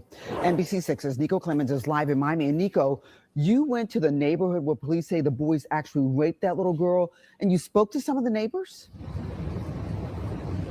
Trina, as you can imagine, they are all shocked. They feel for this little girl. Police say these 3 boys attacked and sexually assaulted this girl in a garden out in the open. Police arrested all 3 of those boys last year, but now they're all charged as adults. And we want to warn you before we air this story, you may find some of the details of this story disturbing. Was really sad to hear that. There's an uneasy... That nigga said you may. He said you may. What you saying, man? Who out there won't find the details of this story disturbing? Like, seriously, look, if you don't find the details of this story disturbing, man, something's wrong with you, man. Here, but now they're all charged as adults. And we want to warn you before we air this story, you may find some of the details of this story disturbing. Was really sad to hear that. There's an uneasy feeling in this Miami neighborhood. Very horrible. Last June, police say 3 boys, at the time a 14-year-old, 13-year-old, and 12-year-old, raped a 12-year-old girl in this community garden in Miami's Overtown neighborhood on Friday. Sir, you were arrested on serious charges. Actually, you were indicted by a grand jury. 2 of the boys were in court facing serious charges. So you're 12 years old? Yes.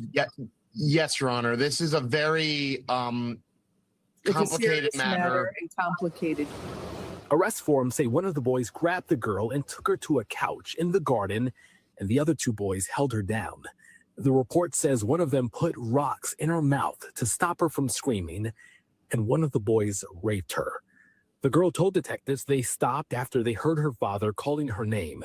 The report also says another young person was with the group of boys and told detectives he did not participate or say anything because he was afraid of, quote, getting beat up. It's saddening, it's heartbreaking, but justice has caught up with them. Poor girl.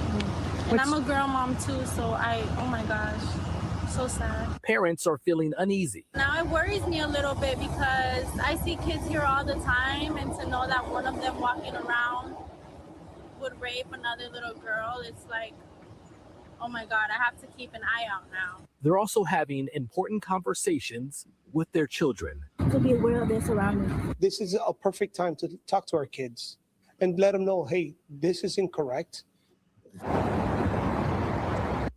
And let them know, stay away from niggas, man. That's what that Spanish guy really meant. That's why Spanish people, they stay away from niggas.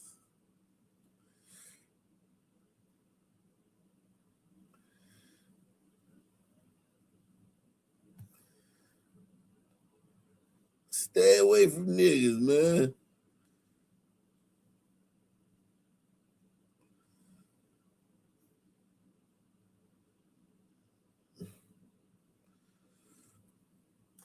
Jeez.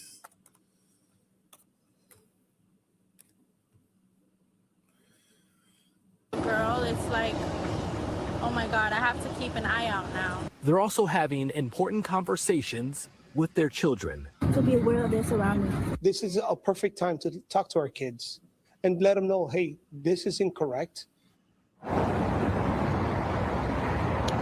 So the Green Haven Project, they own that garden where this horrible attack happened. They sent us a statement tonight saying, one, they condemn what happened. Their hearts go out to this girl. And they also talked about the security measures they have in place. In fact, they said they maintain a perimeter security measures. Police say that fourth boy who was with the other three boys, he will not face any charges. But those three boys, they're back in court on Monday. Nico Clemens, NBC 6 News. What's going on, Ak? What's happening? It's a daytime stream. Yeah, man. The rare 2 days in a row, man. Haven't seen you in a while. Yeah, man. How's everything? Same. You know, I guess I'm attacking Iraq, but Iran, but everything else seems the same. Yeah, man. Glad to see my tax dollars getting used. You know, I hate to see them wasted. I'm telling you, man. Gotta do something, man, with all them weapons we got. Gotta see if they work, man. Ain't nothing wrong with it. 3 people are facing charges after a fight broke out at the Hamilton County Courthouse. Newly released body camera video shows what happened Tuesday. Latrell Rogers was just sentenced for killing Edwin Arrington. As deputies led him out of the courtroom, a man gets ready to attack Rogers. Another camera shows deputies quickly step in to separate them. Base 7, everybody died. And farther down the hall, the families and friends of the victim and defendant start to fight. The body camera gets knocked to the ground as the scuffle continues. Deputies quickly separated everyone and got things under control again. Brian Hutchinson, Joshua Thompson, and Damon Ushery are charged with disorderly conduct. You know, it's nice to see families kind of staying together in hard times.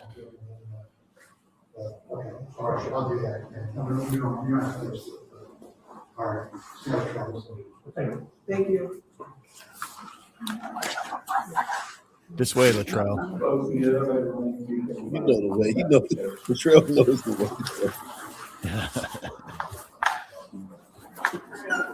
Love y'all. Love y'all.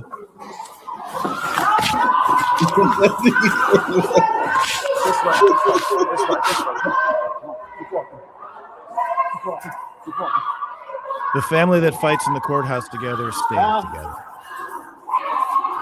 Keep walking. We're not going back that way. Let's go. Keep walking. Grace, we need a couple people up here. Stop that, please. Stop.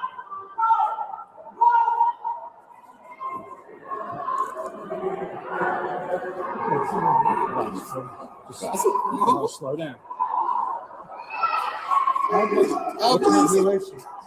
I see my mom, please. She's down there. We're not going back there. Yes, we can't go back there. We're going to go down. Is that her behind us? Yes. We're going down this way. Hey, come on, Mom. Come here. Hey, come here, Mom. Come here. Come here, Mom. Help me get out of these cuffs. Let's go through here. Do something about all these cops, man. People are confident, Mom's cracking me up.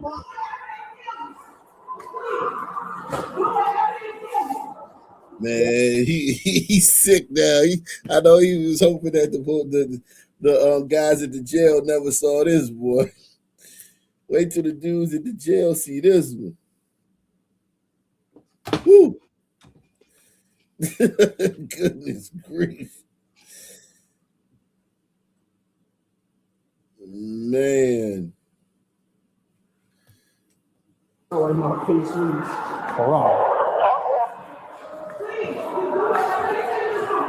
I love you, Mom.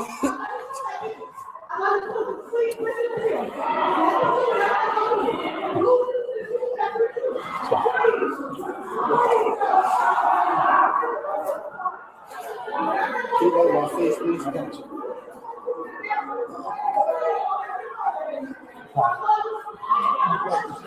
I love you, Mom. We're going straight up to 5 right here. Yeah, check the hallway. Go get that door. Get the door.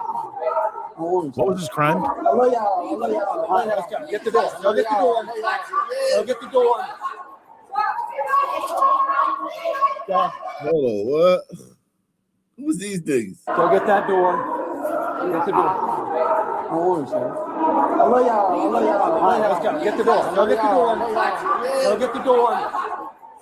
Those must be his family members. Go.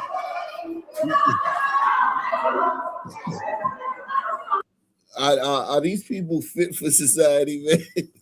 What was his crime? What was he charged? He killed the guy. I think if I recall, it's pretty likely. Tuesday, Latrell Rogers was just sentenced for killing Edwin Arlington. Yeah, he killed Edwin Arlington. The Edwards Arlington feud. Arlington. Who's Arlington? I got him if you want to go back down and make sure everything's good. Help out.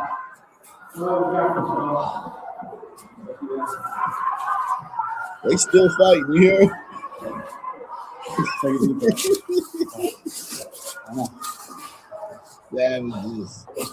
Man, why did I kill that guy? Let's get up here. And I'll get you shot down. I know. I can't breathe. As soon as you put cuffs on them, they can't breathe. And they stop a Negro from breathing. Just stand right there.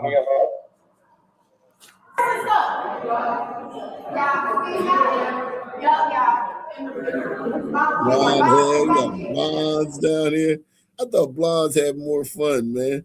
Sisters fuck that up. They fuck everything up, man. God damn it.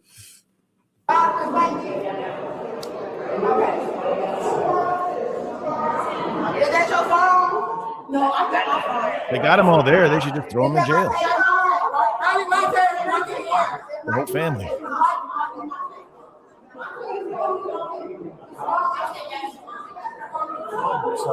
Yelling on the phones. Everyone is just yelling on the phone.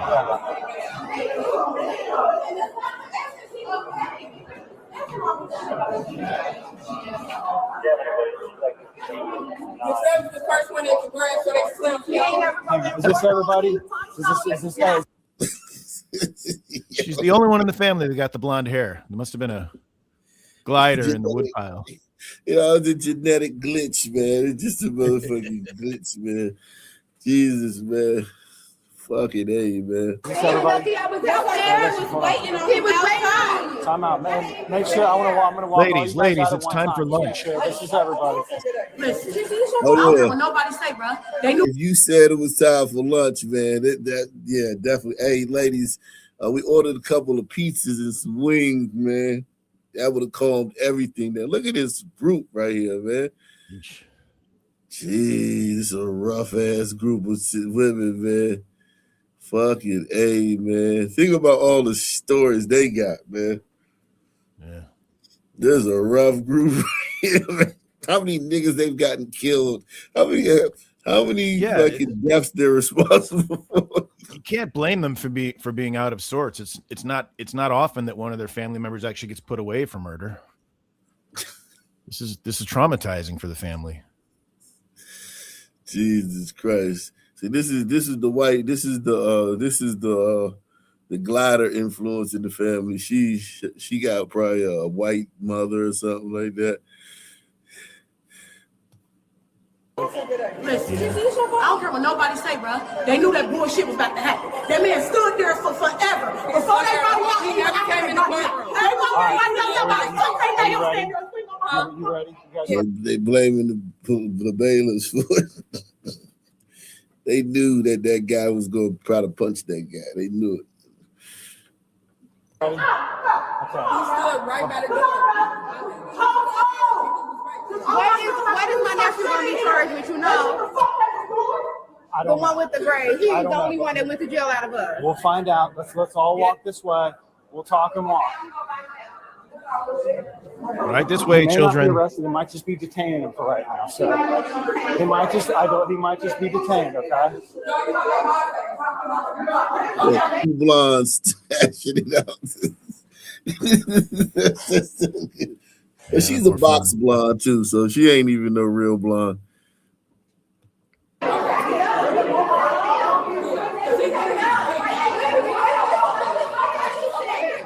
Okay. All right. She the lawyer?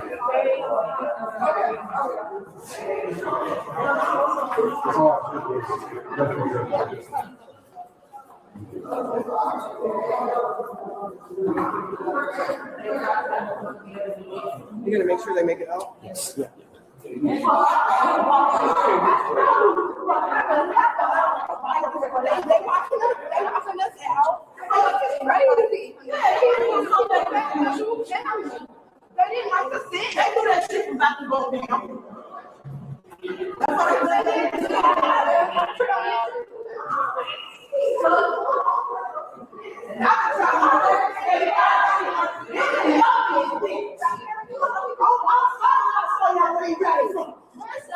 Fascinating inside look into the lives of Negro women, man.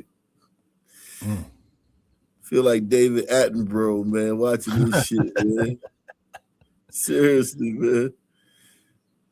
This shit is insane. I don't know. I don't know how they can stand their own noise. I'm upset. I'm mad.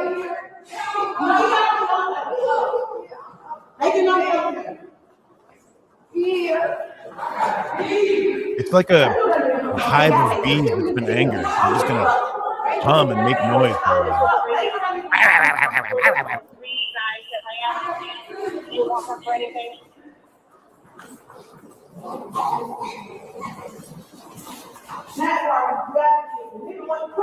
Do you think that each one of these women have somebody they can call to come murder you on the spot?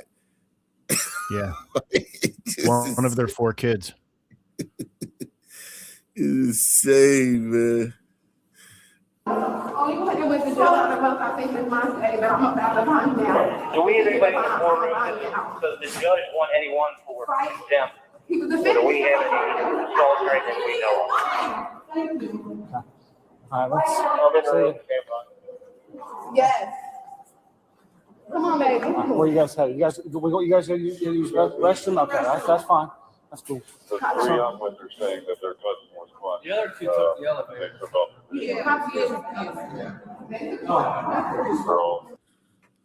Jeez.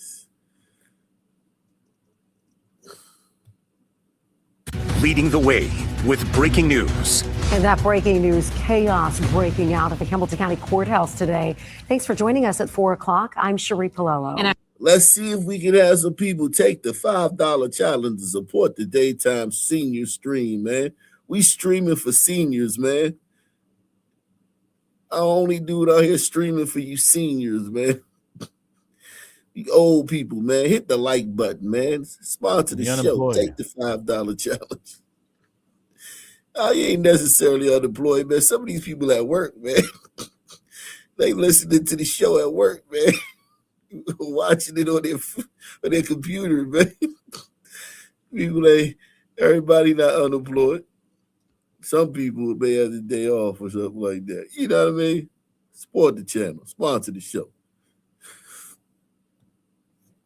I'm Ashley Kirkland. Witnesses describing it as a melee between families moments after a plea deal was entered in a deadly University Heights shooting. WLWT News 5's Karen Johnson is live outside the courthouse. Karen, walk us through what you know here. Yeah, hey, we were actually at the courthouse this morning for another case, had just left when a source messaged me and said you might want to come back because there was a chaos on the fifth You're not floor. gonna believe this. One of the staff members inside the courthouse told me it was insanity.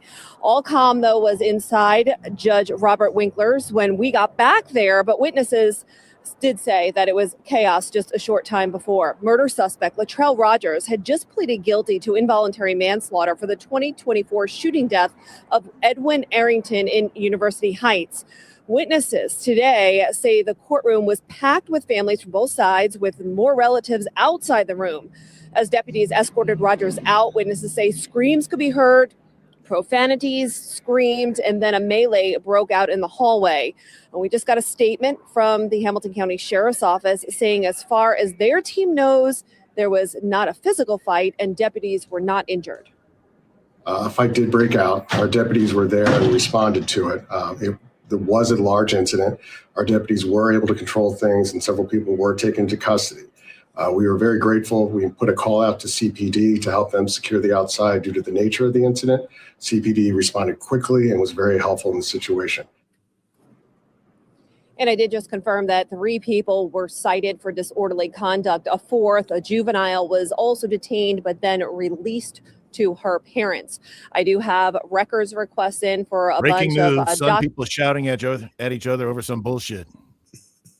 Yeah, it's amazing how often this happens, man. Jesus Christ. It's amazing, man. This is here go the body here. Oh, that's the other body here. This is amazing, man. Let's see. It's a shame that these families had to meet this way when perhaps on other circumstances they could have just maybe committed crimes together, or gotten to know each other. Yeah.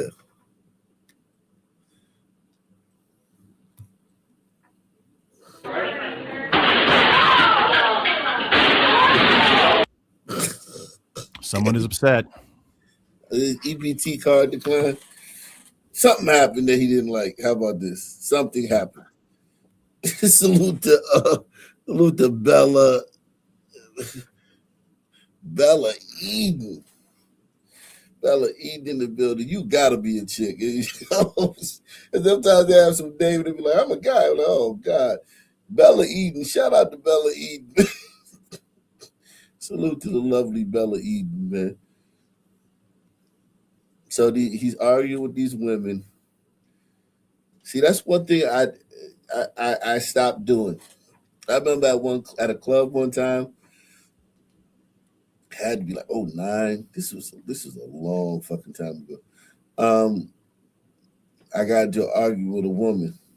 Whoops. I cussed and I was out of control. I was mad, like it's this bitch. I was mad as shit. I cussed her to the root. I was gone, right? You know what I'm saying? Like I was ready to slap this bitch, right? It was out in front of the club too. And I was mad as shit. I was just going, right? Yeah. And ever since then, I was like, you know what? Don't argue with no woman in public. Because like you can argue with your lady and stuff like that, but don't argue with no strange woman in public. Because you know what I'm saying? You don't never know what's gonna happen. You never know what could happen behind that. And that was the last time I argued with a woman that I wasn't in a relationship with. That was the last time I argued with a woman I wasn't in a relationship with, period. You can't argue with them. You can't. There's no point in arguing with them. You cannot win an argument with them. They can't. They'll never concede that they're wrong. So they just don't even argue with them. Yeah, it's true. It's been a long time. It's probably going on 20 years since I argued with a woman that wasn't in a relationship with. That's a long fucking time. That's crazy. Now, of course, tomorrow we can argue with a woman. Yeah, right. But you know how that works. But it's been a long time. Arguments are based on rational counterpoint and reason. So you're already, they're already outgunned. They can't compete on that level. It doesn't matter to them. It's all about their emotions and what so you're not going to win an argument. Yeah, you're not going to change their mind. You're not going to fix it. Fuck it. Women don't argue in good faith. Of course, they don't do a lot of things in good faith, but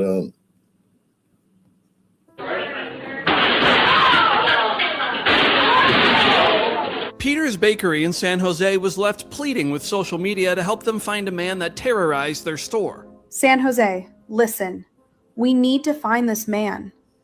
Believed to be homeless, he entered Peter's Bakery trying to sell cleaning wipes. Give him shit. After our staff politely asked for his contact information. Who would want to buy cleaning wipes from this guy? He's selling cleaning wipes. Hey, man, you know what I'm saying, man? Hey, how much you give me cleaning wipes, man? Like, mother, we're not buying sanitary products from you, motherfucker. You kidding? Trying to sell cleaning wipes. After our staff politely asked for his contact information, he became belligerent, yelling at staff, scaring patrons. He destroyed our equipment. He terrified our staff, but it didn't end there. He attempted to flee. But when a customer tried to record him for evidence, he attacked her. He tackled her to the sidewalk and smashed her camera. Our staff rushed to her aid, but he fled. Pull out your phone on a We are heartbroken for our customer and our team. Violence against small businesses has to stop. Please share this video. Stop Help small us business find hate. him. Don't let him do this to someone else. Contact SJPD if you have any information. You may recall back in May, surveillance video outside of Peter's Bakery captured a man strike a 15-year-old boy in a random attack. Police said the man was unhoused. Unhoused. Let's make sure we don't hurt the feelings of this trash. I can only imagine the stress of owning a small business in a Democrat-run state or city. In a flash, it could all be gone. The owners of a luxury consignment shop in northwest suburban Barrington are heartbroken after burglars nearly cleaned out their store overnight. Surveillance video shows 6 suspects breaking into Restyle Designers. They stole an estimated 85% of the inventory in about 1 minute. You guys need a house. This brand new make-your-own jewelry store was robbed in Berkeley. He took a bunch of product that we make into jewelry, that our clients make into pieces of jewelry, including silver band and gold band and After all she's bezels done and for other their pieces. community, this is what Studio they do. owner Amy Fitzgerald says, as if the materials stolen wasn't enough, All the thief marching and decided to voting leave she's done behind to a help these parting people. gift. Then to add insult to injury, he then took a fire extinguisher and sprayed all over the studio, every surface. This is not normal behavior, man. Not normal behavior at all, man. Like, this is bizarre. Like, why y'all like that? How man? often when a son grabs a fire extinguisher do you think it's to put a fire out? It's probably to smash open a glass case or to kill somebody. 20% of the time. Like, for everybody else, it's 100% of the time, but probably for some, probably 20% of the time. 20%, yeah, 20. I'd say 20 is a good number. Damn. Leave behind a parting gift. Then to add insult to injury, he then took a fire extinguisher and sprayed all over the studio, every surface of the studio. So it was a complete mess. Fitzgerald says they've always felt safe on the 4th Street corridor in Berkeley and still do.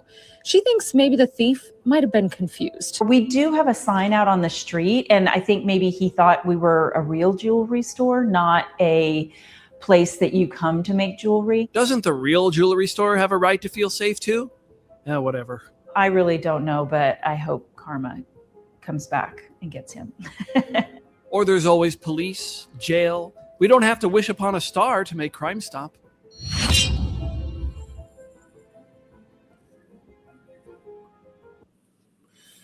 Oh, God. A beloved Redlands Lego store is the latest victim in a string of burglaries targeting toy stores. The owners of Bricks and Mini Figs say thieves put them back thousands of dollars after ransacking their store and stealing expensive Lego sets. The owners believe the suspects are connected to other burglaries across Southern California. KTLA's Shelby Nelson is live at Redlands with the story. Shelby. Hey, Sam and John. Yeah, Redlands police are still investigating. They haven't arrested or identified anyone. But the store that you see right behind me here in downtown Redlands is the latest that was targeted. And while police can't say whether this was related to other burglaries, recent burglaries in the area, the owner believes it is. A lot of them were what we like to call modulars, which is like Lego buildings. There were a couple of Marvel sets. That's what you would find on one of these now emptied shelves. Pretty much to this build it, it entire could be shelf, even here, was full.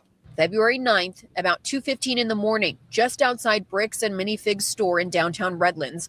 This person, dressed in black with a red hood and white tennis shoes, is looking around for the all clear. Moments later, a vehicle pulls up in front of the business along State Street. The window on the opposite side of this surveillance camera is shattered. That person runs in, headlamp on, and grabs multiple Lego sets. Just stacking them and picking them up and trying to go move as fast as possible. Owner Perny Million received a notification that his alarm went off. When he came to check on the business, this is what he found: shattered glass and about $1,000 worth of Lego inventory, some brand new and all gone.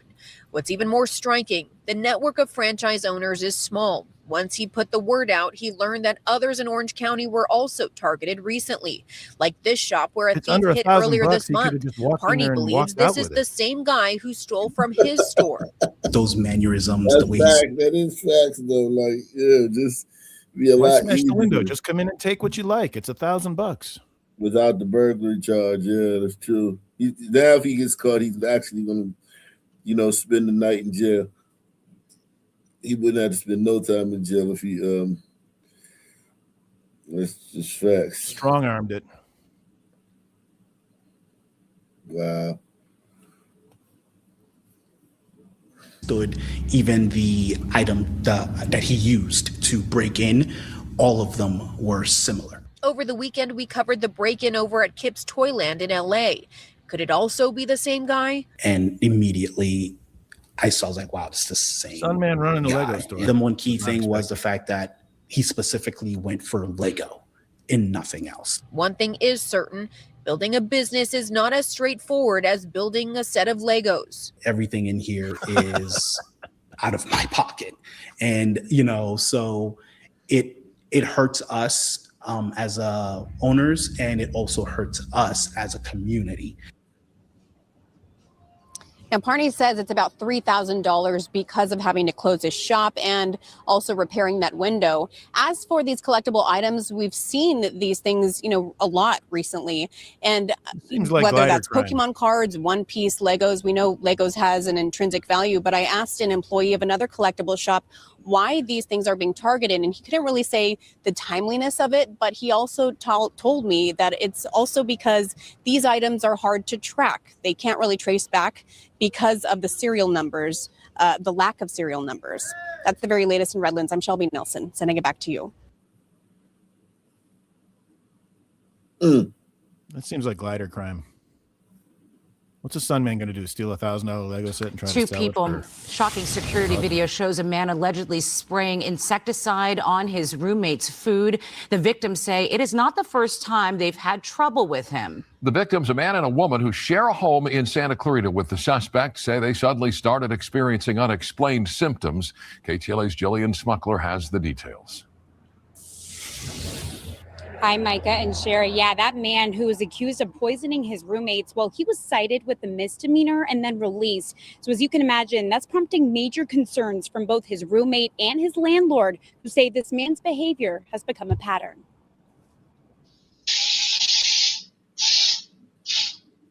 He tried basically killing us. What looks like something out of a true crime series unfolding inside this Santa Clarita home. Surveillance video appears to show a man identified by investigators as Timothy Bradbury spraying what looks like insect killer onto a couple's food inside the kitchen they share. They're both having bad stomach pains and throwing up and didn't know why. The couple, David and Billy, say they had no idea it was happening at the time. God, I've been in the emergency room like 6 times in the last 6 months, and they couldn't tell me what's wrong. They say discovering this video may have saved their lives. What if it was a child and they wouldn't have caught the footage? They'd be dead right now. Luckily, we caught the footage. They called deputies on Monday, and by Tuesday night, the situation escalated into a barricade after the suspect refused to come out. He eventually surrendered, and authorities seized a can of Raid as evidence. But the couple says the outcome was shocking. Something more serious needs to be done because I don't think a misdemeanor for him is going to do anything. Their landlord tells us this is part of a much longer pattern. He says Bradbury has been living in the home without paying rent since October and has caused repeated issues with past tenants. I filed a unlawful detainer against him, and because I'm trying to evict him, I cannot accept rent. He says he's now doing gig work just to make ends meet while trying to evict Bradbury through the courts. With the way the law is, it's almost as if like someone has to die or get hurt before something could happen. Because if I provide a video showing him spraying an unknown substance on other people's food, and that's not malicious intent, you know, that's not enough to call malicious intent, then I don't know what is. And we did reach out to the sheriff's office to find out. Wow. What are your thoughts, man? Glider crime.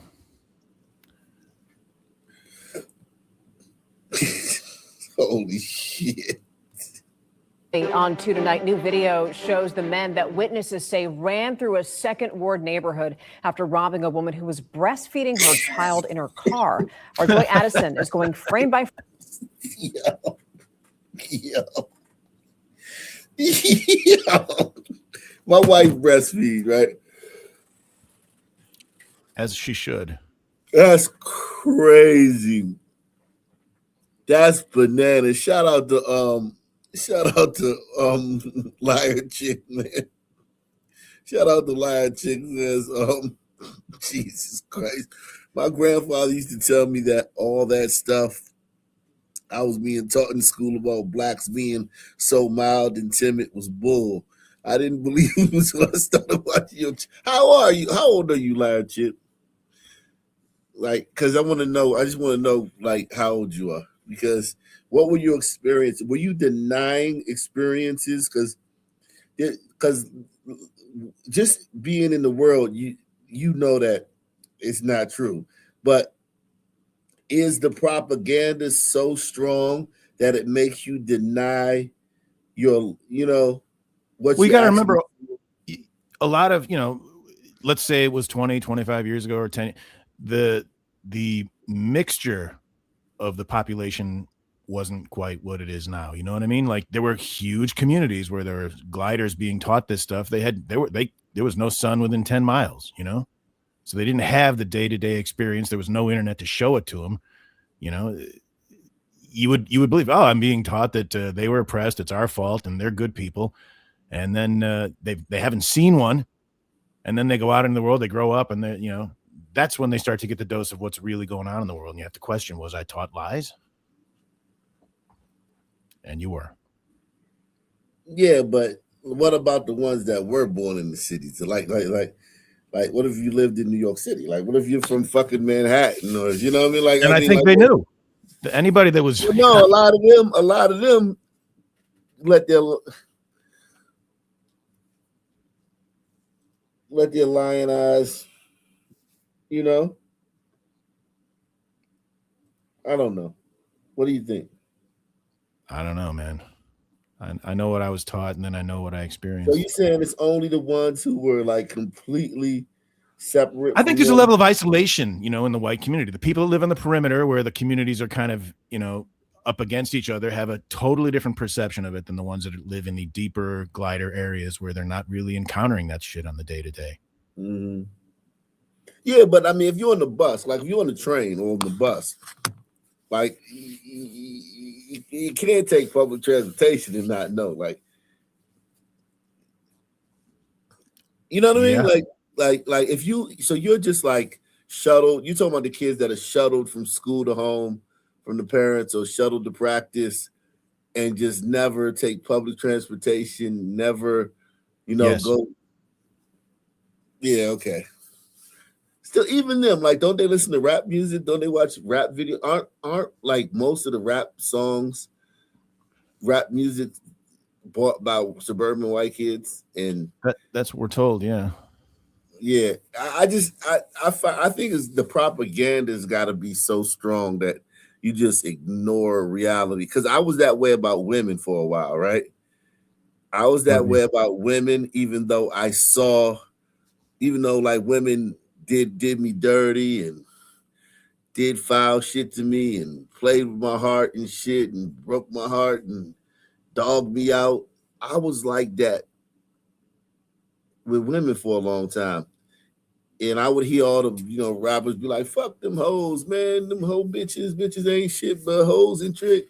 You know what I'm saying? And I would be like, I would be like, no, women are, But think of how much propaganda you got that was just the opposite. Every TV show, every movie, every story is not that kind of woman.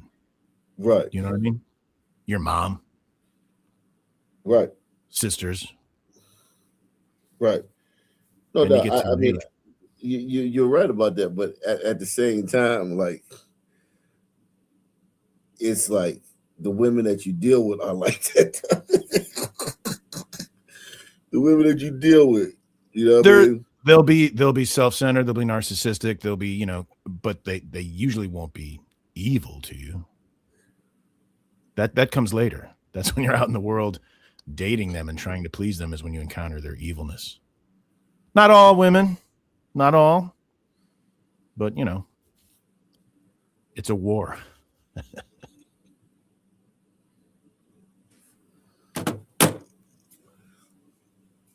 Yeah, man. I was the same way about women, man. And I was that way about blacks too when I was young. Like, I thought blacks were just, victims, and and I was seeing a lot of shit out of blacks. But I didn't, what I'm saying? I was seeing a lot of shit from black. And I had been around white people too, because in Boston. So, but I mean, I feel like you can just go on autopilot. Like, how would I say it? What would I compare it to? Like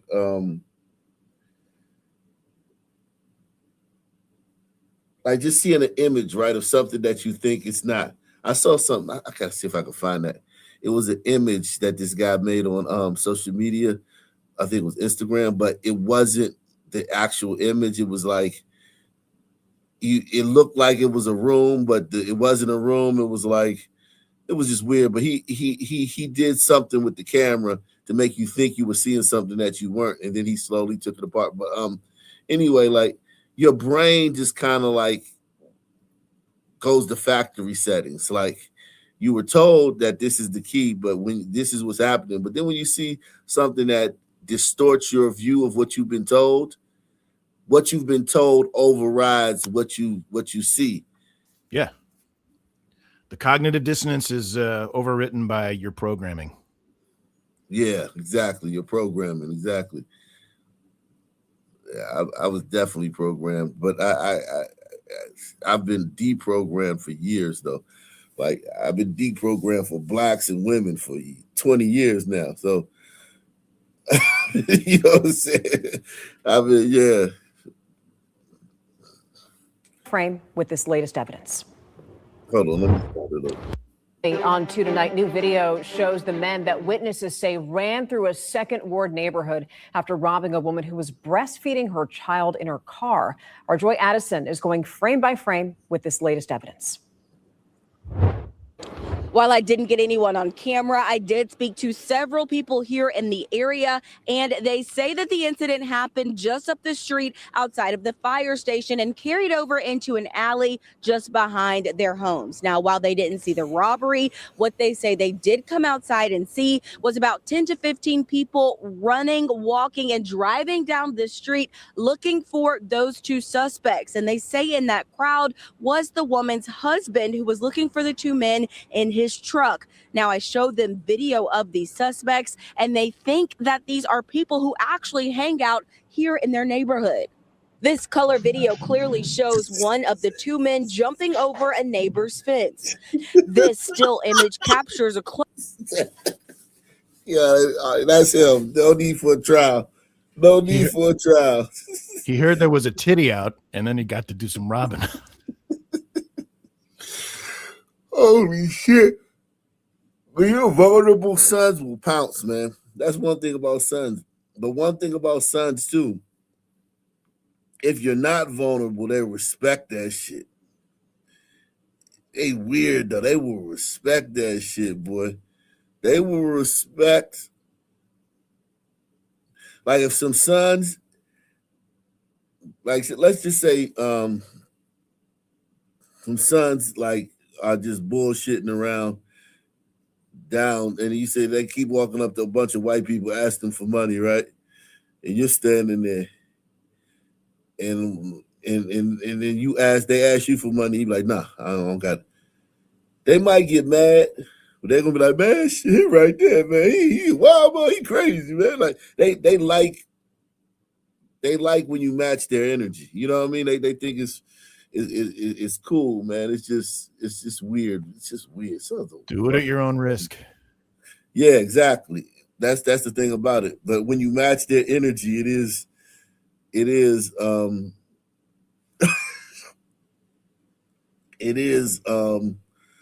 dangerous. But it's better to match their energy than to energy than to not match the energy. From what I've noticed, like if you match the energy, it could go bad, or you could pull the bitch out of them, or they could be a bitch too. Like every black person ain't hard, right? Or they could be a bitch. But if you don't match the energy, it's definitely gonna go bad. Like it's gonna go bad 100% of the time if you don't match the energy, and it'll go bad like 75% of the time if you do match the energy. Just stay the fuck away. Yeah, exactly. Stay away from them. Yeah, stay away from them. Here in their neighborhood. This color video clearly shows one of the two men jumping over a neighbor's fence. This still image captures a close-up of one of the men neighbors say ran from Navigation Boulevard after robbing the woman while she was sitting in her car breastfeeding her baby. The child was injured during the struggle and had to be transported to the hospital. Yo, these niggas is fucking savages. Well, they get a purse, jewelry. What did they get off her? The child was injured. You got Ray Wall in the back? What? You got someone named Ray Wall in the back. I don't know who what was it? The child was injured. What the fuck? The titty was unharmed. What's up, Ray Wall? Go ahead, man. Yo, what's good, y'all? What's happening, man? I had to take a break from work. What's up, man? I caught the show earlier, and then I had to step away. Well, this is a doozy. Did you see this one? Nah, I didn't see this.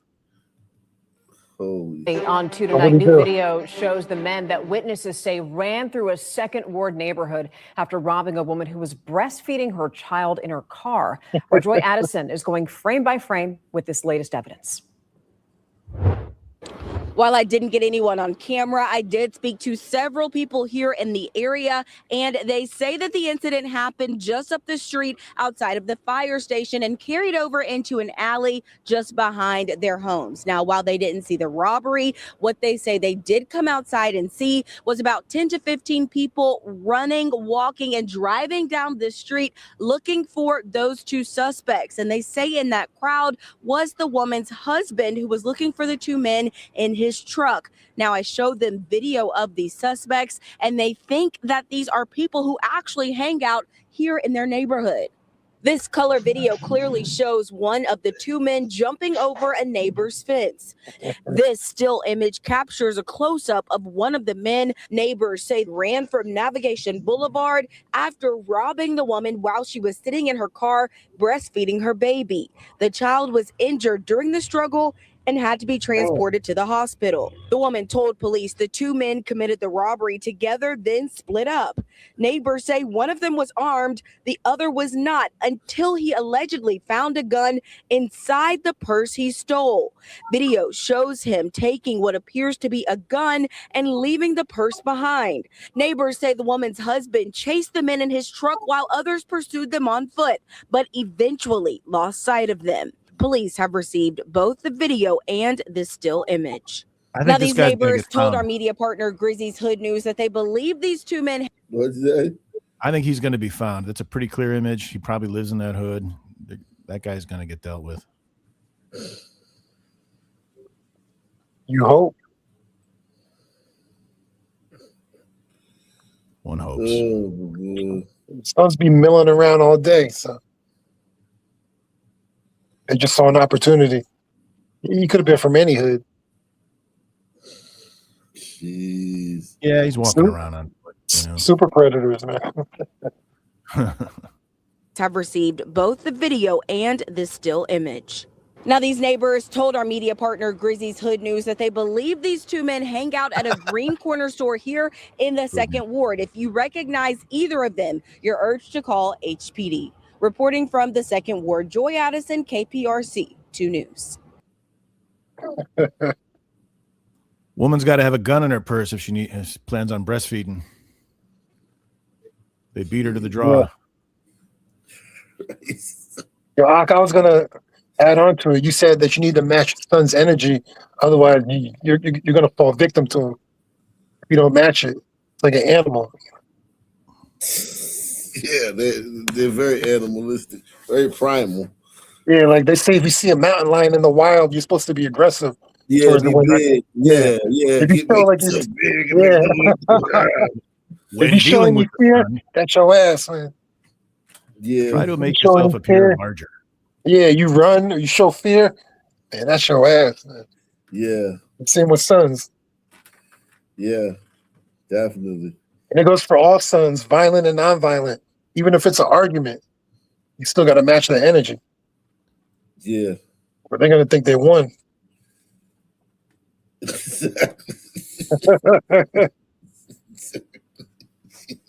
You see them sisters when they get cornered, first thing they go to is a racism. Like they get out debated. Oh shit! Were you racist? White people got to start calling them racist first. Yep.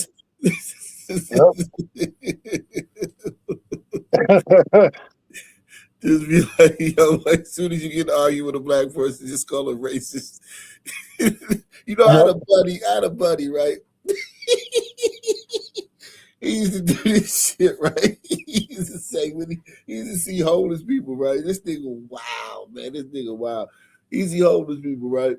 And he'll ask them for some change. Because, you know, like we used to live on the 8th and H, right? So it's like you as soon as you get on all the other streets, all the side streets are residential, but the main street, 8th Street, is business, right? So a lot of carryouts and liquor stores and shit like that, and urban fashion, and a lot of like panhandlers, like between like I say 6 o'clock in the morning and like say 5 or something in the afternoon. because all the bus routes come through there. It's a lot of panhandling, motherfuckers selling bus transfers, motherfuckers selling all types of shit. You know, Jehovah Witness, the goddamn motherfucking Hebrew Israelites be out there. It's just a bit like it's like 125 in Harlem a little bit, right?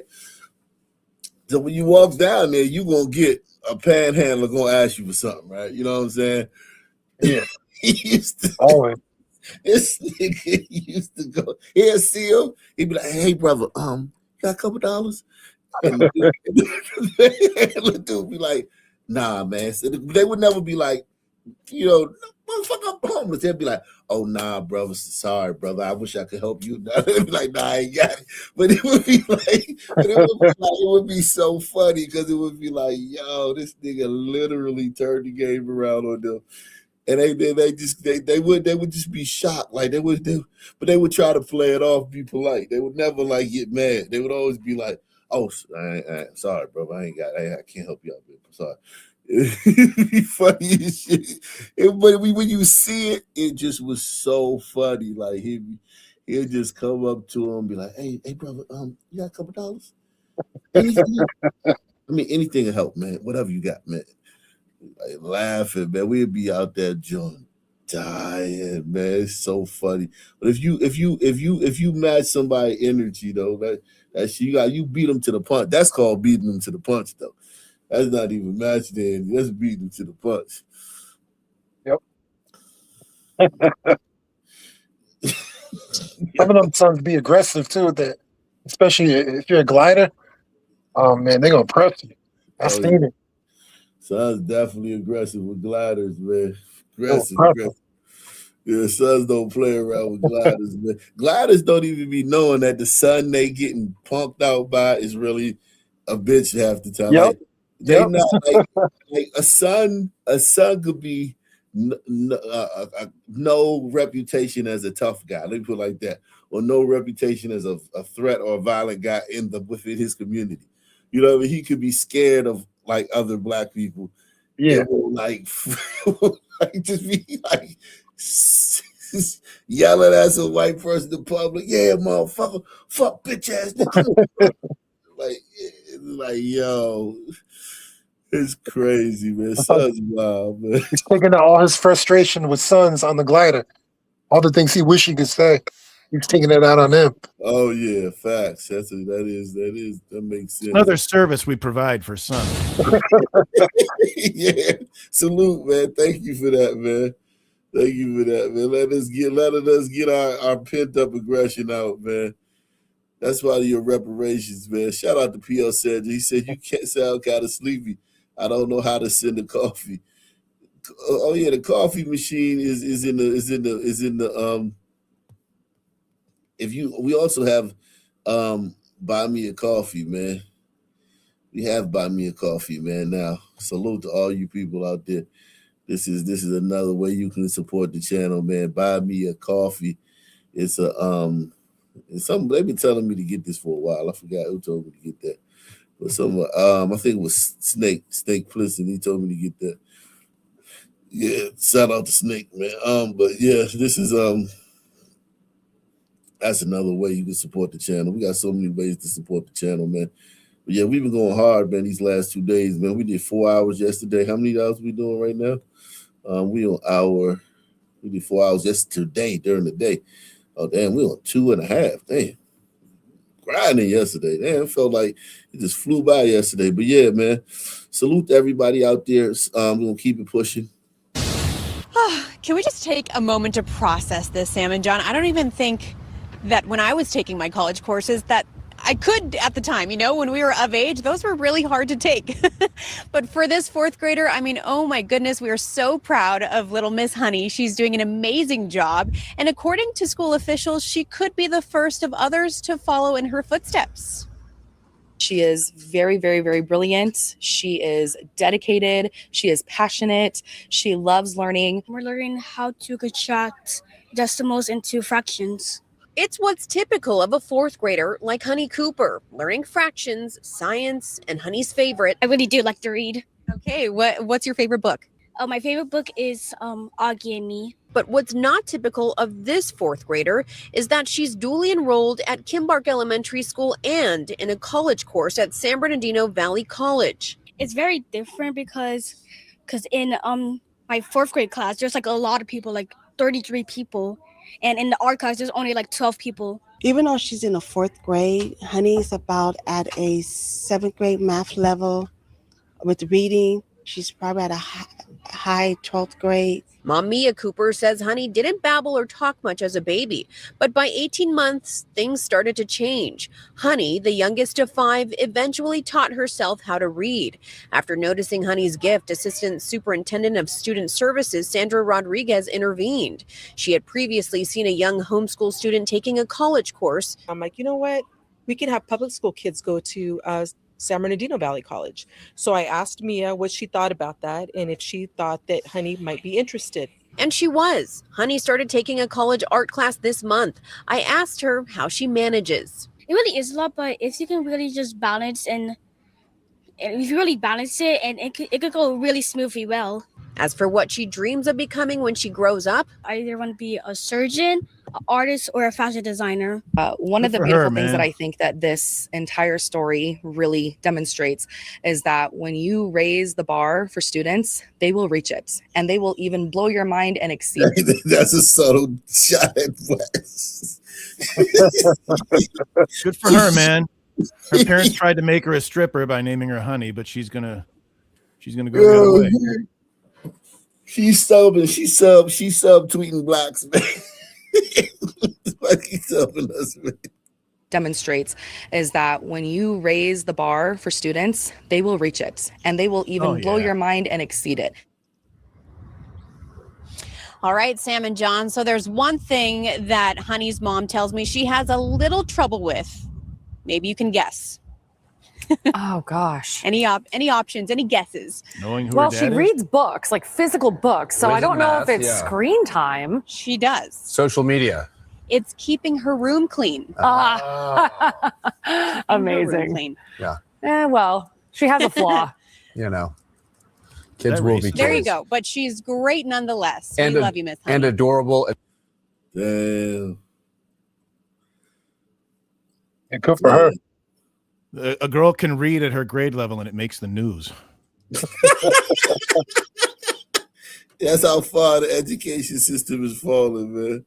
Yeah.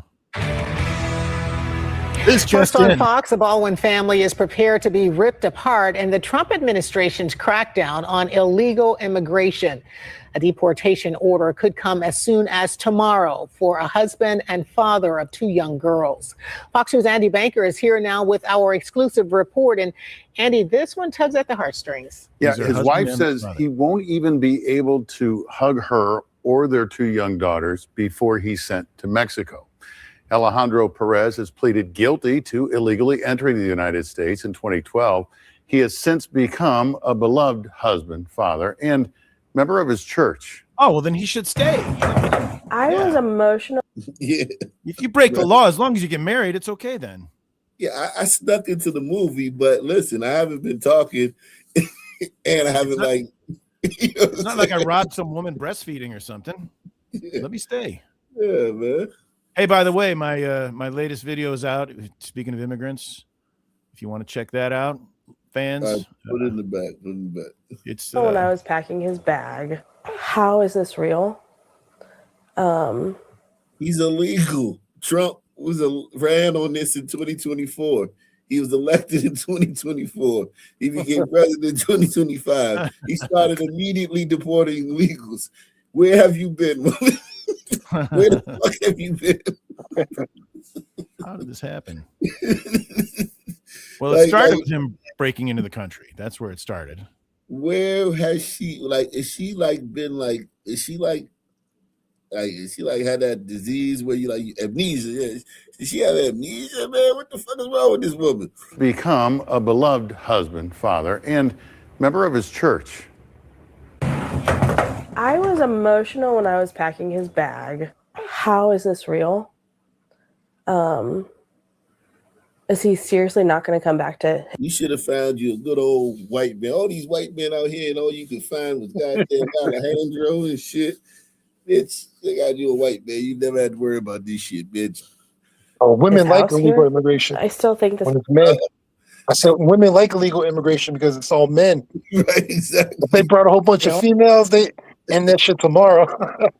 Facts. She would be building the wall herself. Is he seriously not going to come back to his house here? I still think this country wants Alejandro. They should want him. Janie Perez has one bag packed for her husband with more to come. 33-year-old Alejandro Perez has pleaded guilty to one. That motherfucker looks slow, man. She got a slow old burrito, man. Alejandro Perez has pleaded guilty to one count of illegal entry into the United States in 2012. In exchange, prosecutors will seek a prison sentence of 3 months. He has already served 4. The plea agreement. I think you should get as muddy as you've been here. That's how many years you get. Fuck that shit, man. She should have just married him. It's her fault. Yeah, man. We gotta crack down on this shit, man. How long you been here? 12 years. You get 12 years in jail. And then we send you on. It also points to immigration consequences, including deportation. The family plans to move to Querétaro, about 140 miles north of Mexico City, because he has family there and it's relatively safe. His wife says the next time she and their 2 daughters will be able to actually touch him will be after he's deported. We are so ready for that. We have talked about the girls are going to run and jump into his arms, I'm sure. And I will probably never want to stop hugging him and never want to let go of his hand. She says he self-deported in 2012. Oh, man, they just gonna show us work boots, man. Like, yeah, we know he working. Man, we lost a valuable carpenter, man. I know, man. I will give them that. Like, they do work, man. But goddamn, man, look, he got running shoes too here, man, too, man. So he should have had them on the day they came, man. Damn, man, look at them work boots, man. I know he was working. I gotta get him on burritos that, man. Yep. They gonna work. To take his injured cousin back to Mexico, he illegally returned to the U.S. that same year. They met in 2019, got married in 2020, and hired multiple attorneys to work toward his citizenship. He has a social security number. He has a work permit, driver's license. Another lawyer said that we would get a green card, and so we were like, okay, we're doing everything that we think we should with what we have right now. He's a beloved member of Covenant Presbyterian Church and was to cook dinner for a men's group here. And Alejandro, who loves to cook and is a good cook, was going to make tacos for us. Federal agents arrested him pulling into work in Valley Park that same October morning. Church members have been praying ever since. Church leaders have talked to him by phone almost daily and have gone to see him in court. We watched him walk in, and he's, chained, shackled, in shackles, hands and foot. He's just a hardworking husband and father, loves his family, and was just trying to make a way. And so that's pretty brave tonight. So we don't have the right answer. I don't know how we get there, but this is not, the status quo is not great. I think he recognizes that he made a mistake and he was trying to get to the right place. Mm-hmm. And I think the family was trying to the right way, and he got caught in the crosshairs. And then it's like, the question is like, wait, how, why? Clearly our faith is what is honestly getting us through such a hard season. A season that has taught them to hold on to even the briefest moments, like seeing him outside the courthouse as authorities drove him away. And I got to wave goodbye to him there, and that just melted both of our hearts to get to have that one last moment, just to say bye for another month and a half before we get to see each other again. That was really special. That was just like a little, I love you, I'm with you, and I'll see you later. She says he will also be barred from applying for legal entry into the United States for 20 years. She hopes a future president might pardon him.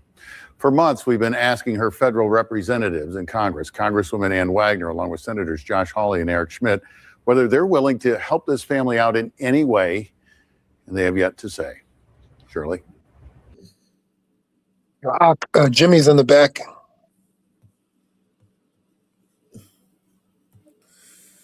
You can't feel bad because if I broke the law, they'd be getting me too, you know?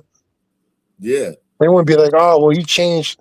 Like if I'm down on my luck and rob a bank and now I'm an upstanding citizen, they're not going to be like, oh, well, he hasn't committed a crime in 8 years. So, you know what I mean? We just let it slide. There's also the other option. She could move to Mexico. That's what she's doing. That's what they're going to do. Oh, I didn't see that. Yeah, she's moving to Mexico, man. Good, man. We get rid of a liberal white woman and a fucking Alito in one foul swoop, man. That's great, man. Well, if a liberal becomes president, they'll be able to get back in, I'm sure. Yeah, that's the problem. Oh, man. That sucks, man. Not if, when. Yeah, when, yeah. Good point. The whip will be in the other hand.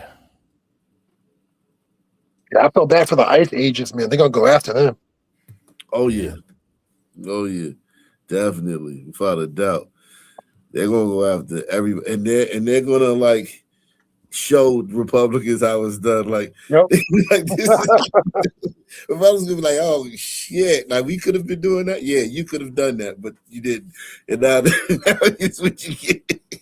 And just like January 6th, you know, when they locked up everybody, that's what they're gonna do. Yeah, they're gonna get it, and they ain't gonna be stopped by no random judge is gonna come in and say, "Hey, you can't do that."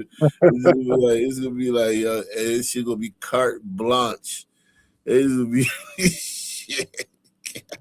From Acadiana, your local news leader. This is KLFY News 10 at 5. A Breaux Bridge mother is speaking out after learning one of the men convicted in her son's 2018 murder was transferred from Angola to a transitional work program. She believes the move may involve a troubling error or possible corruption. News 10's Renee Allen joins us in studio with an Only on 10 exclusive interview. Barbara's son was a local boxer, Brandon Broussard, who was shot and killed. Two brothers were convicted in his murder. One brother, Carlos Toby, was sent to Angola, convicted of conspiracy to commit murder. Barbara tells us suddenly Carlos was listed in the system as a nonviolent offender. The nonviolent designation qualifies him for work release. In short, she's outraged. The man found guilty in her son's killing is out in public. Now she's asking questions and taking action. For Barbara, the work release of the man convicted in the conspiracy to kill her son is like reliving her son's murder all over again. A fight for justice then, and now the fight to keep justice in place. People may say, well, why is she on the news? Because it's been fixed. It's corruption. It's a loophole. Barbara says Carlos Toby was taken out of Angola and placed into a work release program. Carlos was reclassified. That someone reclassified him in the facility and deemed that he was a nonviolent offender. And that put his release date up to 2029. Barbara, upset about the sudden change in classification, made some calls. She said she got a call back and a vow to correct the problem. When DOC originally put him in the system, that was correct. He was a violent offender. And within the next day or two, he will be transferred back to Angola. Barbara suspects there are other violent offenders getting compromised justice. This needs to be exposed because something was done here. Barbara is sending out letters to legislators, including Governor Landry and the state attorney general. She wants conspirators of violent crimes classified as violent offenders. No exceptions allowed. So how do you forgive something like that? When you think you can rest and you think you finally can find peace because you finally have justice, but then the justice system itself fails you.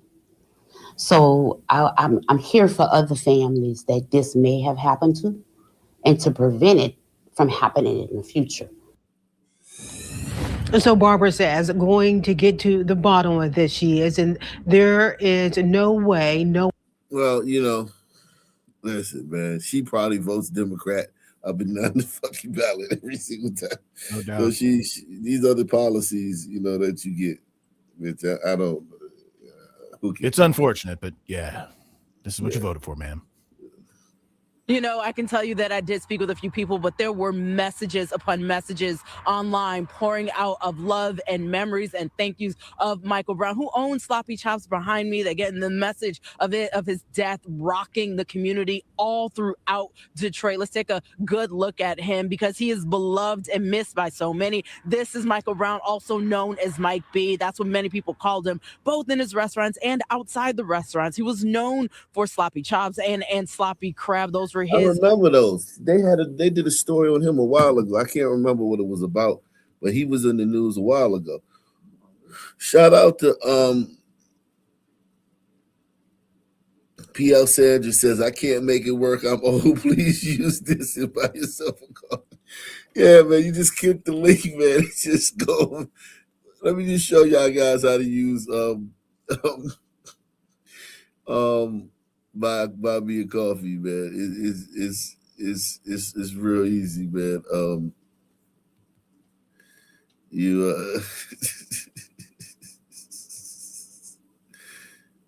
Okay, so when you click the link, it's gonna take you here. Let me show you. It's very simple, man. When you click the link, it's gonna take you here. Boom. So you can support Arc Nation, or you can become a member. Let's just say you want to buy a coffee. Enter the amount. $10, $25, $50, whatever you want. You know what I mean? Or you enter the dollar amount right here. $2, $1, 50 cents. Write your name and your message, and then click. It's going to take you to to your information, and you plug it in, and boom, you gone. So it's very easy. Or you can get a membership. You know what I mean? Join as a member. Green card, same thing with YouTube. Work visa, green card, full citizenship. And you can,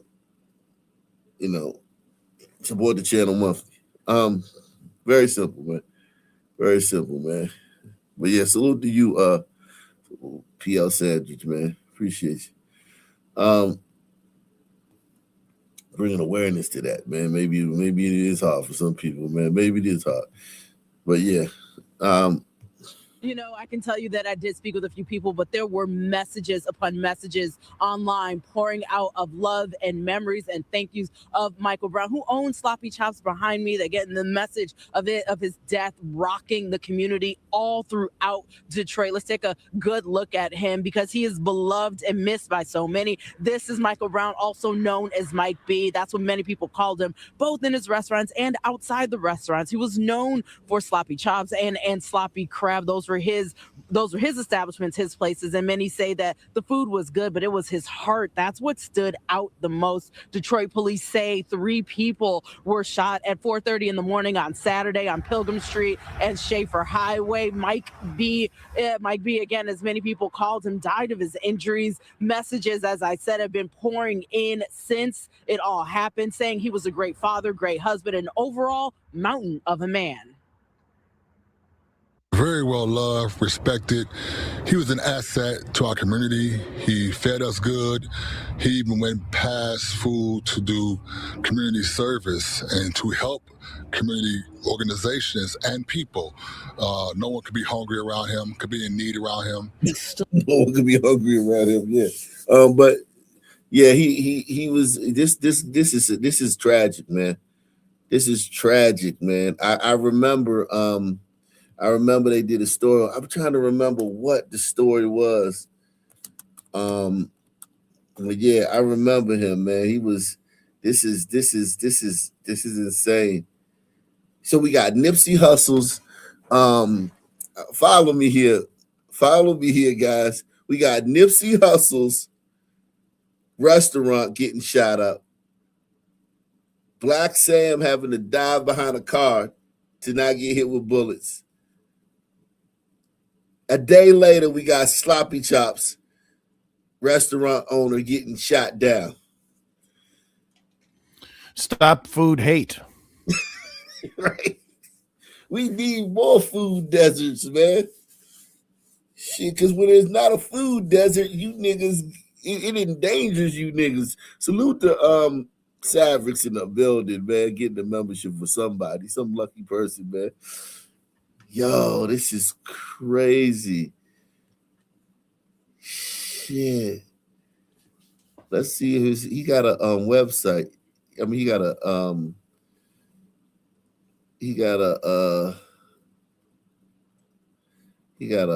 not a website. He got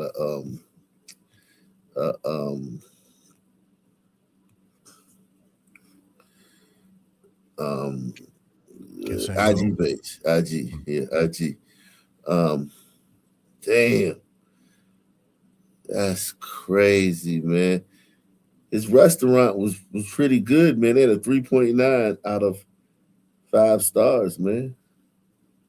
That's good, man, for blacks, man. Jeez. Yeah, that is good. You know, black folks complain about everything. Exactly. Black folks gonna be these German judge, man. Hey, some black folks tough, man, on you, man. Yeah, man. Let's see his. This is sad, man. This brother right here, man. I don't even mean to make light of that shit. That shit's sad, bro. All the way, man. $2 lamb chops. Come on, man. You kidding me? R&B and karaoke, $2 lamb chops. Holy moly.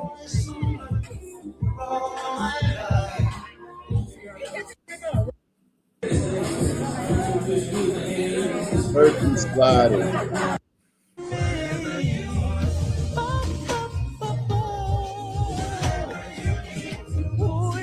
Man.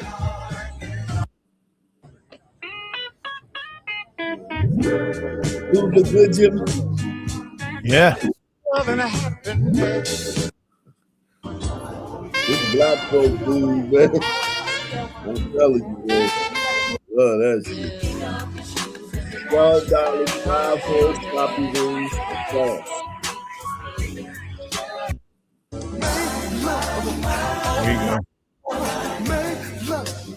There you go. Oh yeah, he was doing his thing, man. It's salute to this dude, man. What state is that in? Michigan, Detroit. Oh damn! Those prices, man. Yeah, man. That guy was doing good, man. Salute to him, man. And Savrix gifted another membership. Shout out to Savrix, man, coming through, man, supporting the channel.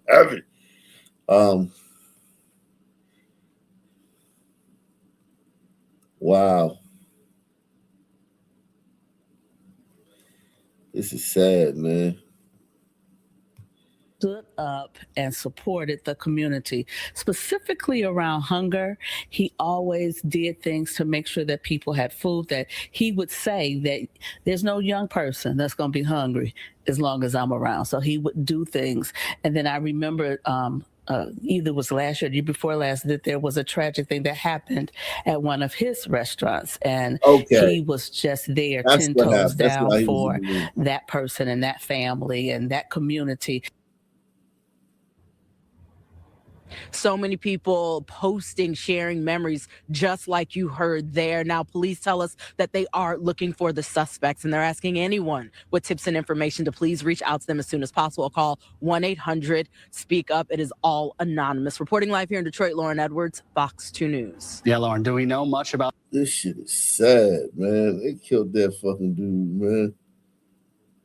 Yep. No good deed goes unpunished.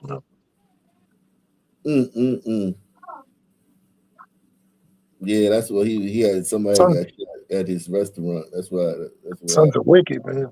Sons of wicked as shit, boy. It says, senselessly taken in yet another act of violence in the city.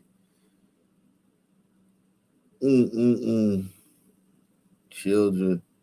They got children and shit. Is there any way we can blame this on gliders or at least Israel?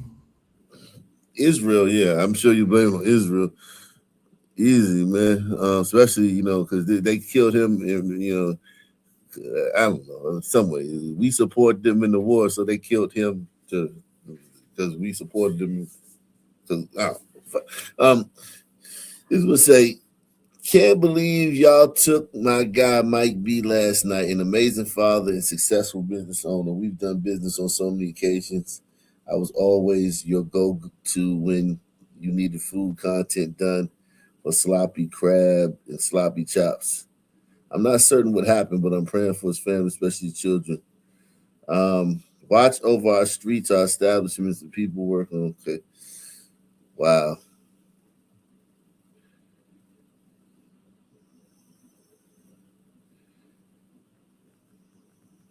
Damn.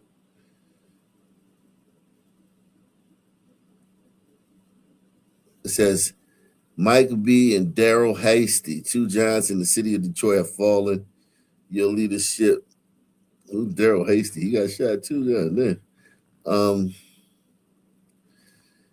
Dang. He's a big motherfucker. Dang.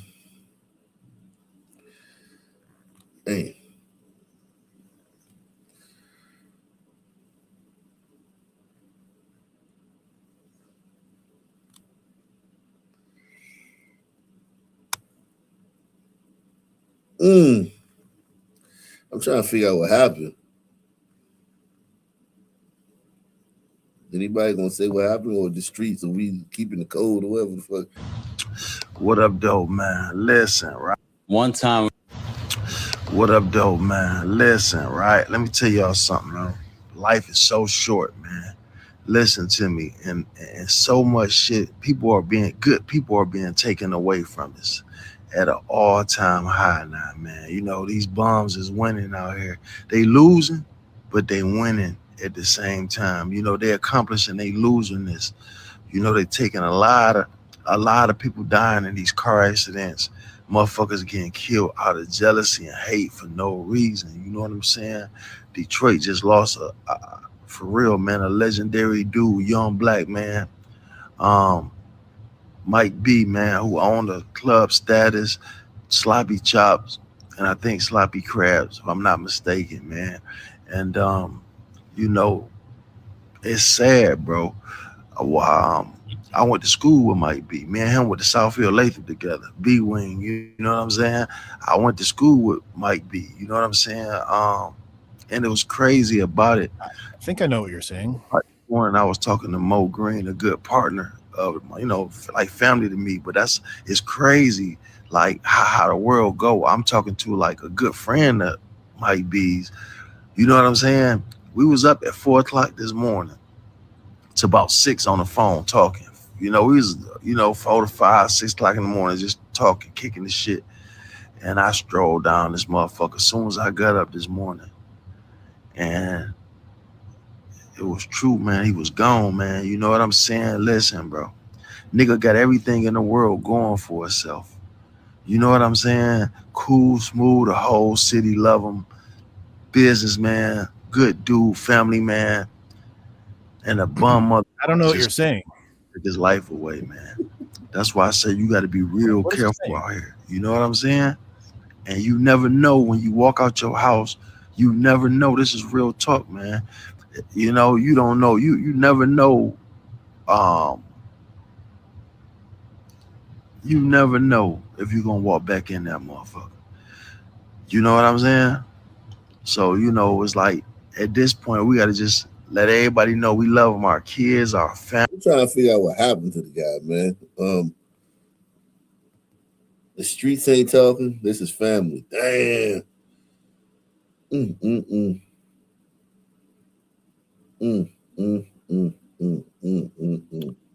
If they're not talking, I can't know what they're saying.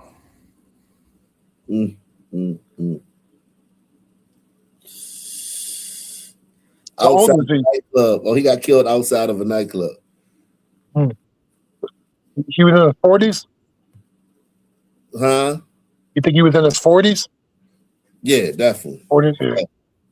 This one says, us hip-hop heads was there for Murder the Mike Night faithfully every week, said Jay Morris, an artist and paint design entrepreneur. Some of the bonds I created there, I still have to this day. Okay, no, that's not telling us anything about what happened. All we know is that it was outside of a nightclub so far. Damn. Shit. Outside of a nightclub.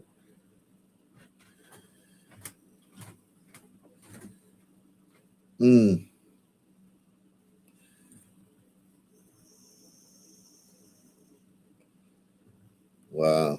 So he was clubbing. Oh no, that's different. That's something different.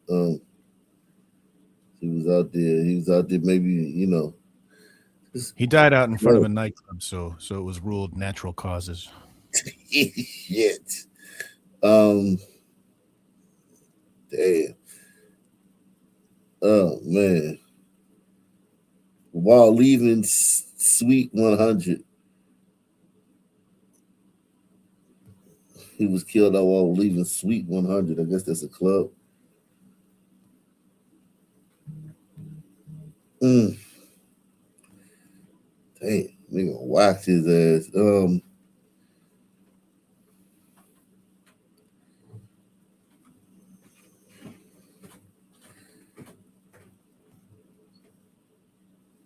Some behavior, man. Wow. Let me see this guy. What he said about Detroit. What up, though? Before I jump off in this, I just want to send out our condolences on recently, or someone when they move and where they move. Let's really take those things into consideration. Also, let's have a good time this summer. Enjoy life. We only get one of these lives. Enjoy your life to the fullest, but also make sure that you're being smart with it. You ain't got to get all extra doped up to have a good time. You ain't got to go too crazy to have a good time. Enjoy yourself, have a good time with your people, and then go home. Don't kill nobody. Limit the time that businesses are able to stay open. You think about any other community. So now they want to limit the time. God damn. Why can't y'all just not kill each other? Salute to my man. T.R. McCoy, man. Shout out to you, bro. He said, shout out to you, Black Columbo, man. Salute, man. He said everybody entrepreneur. Is a city of neighborhoods. So it's literally neighborhoods in every corner of the city. With that being said, there's businesses that line all of the neighborhoods throughout the city. So you are going to have businesses lining neighborhoods. But at the end of the day, I feel that there needs to be an ordinance passed that limit the time that businesses are able to stay open. You think about any other community outside of the city of Detroit, they shutting shit down at 11, 12 o'clock, man. They not playing that shit when it comes to businesses outside or inside of residential areas, right outside of residential areas. That's because people got to work in the morning. Coney Island's liquor stores, gas stations, the after hour spots. Is after hours some bullshit. Take your ass home, man. You feel me? Like we not doing that. It's no need for nobody to be in no fucking after hours in a neighborhood in the city of Detroit. None of them bitches should be open. And if you want to continue to have a good time, you're not ready to take it in, take your ass downtown. Go to the casinos where they got security, surveillance, where the police is going to be frequent in the downtown areas, and you're not up being a nuisance and a hindrance to people who may have to get up and go to work in the morning. Shut that shit the fuck down, man. I'm tired of it. We will be going down and presenting to the city of Detroit a level and asking them to have a level or put together an ordinance for businesses at a certain time shutting that shit down. We're going to do some surveys throughout the neighborhood.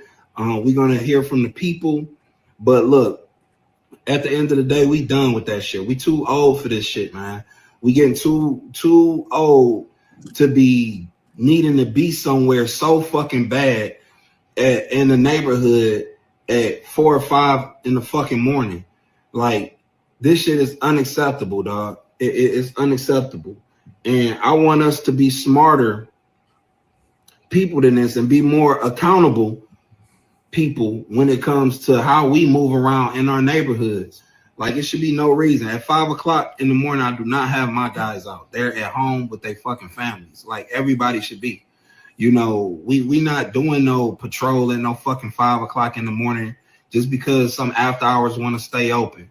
Like, that shit dead. The city of Detroit need to kill that shit right now. Before the summer, let's get rid of all this after hour shit. And I don't care. I know it's gonna be some people who don't agree with me.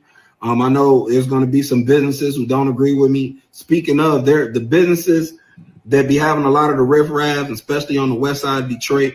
One of the bars that just had a situation literally last night, we sent our guys up there a year ago after they changed. We had a relationship with this particular business before it changed over management or owners or whatever.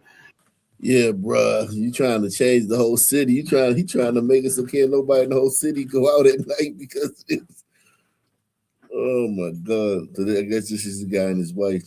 Man. If only Mike B had heard those words before he went out that night. Don't be out at the club at 5 a.m. Right. Yeah, sons want to get you. They can get you any time of the day. That's true. Sons are professional killers, man. They ain't got nothing, and they not afraid of prison. Learned one of Detroit's well-known restaurant owners was killed. With people that's not afraid of prison, bro. That's another thing. Like, yeah, a lot of afraid of prison. Like I am. You like, yeah. Sons, they just not afraid to go to jail for the rest of their life, man. Yeah, like mobsters and cartels, they're gonna hit you. You know, they're gonna plan it out, be coordinated. Sons, oh, there you go. It could be a cop around the corner. Okay.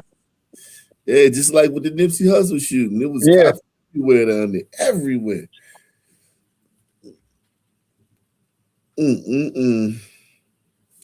They talk about how he helped everybody. He was a great guy. He knew everybody. Knowing all these niggas, that's one other thing. I know everybody, man. I know niggas. That shit don't help you nothing.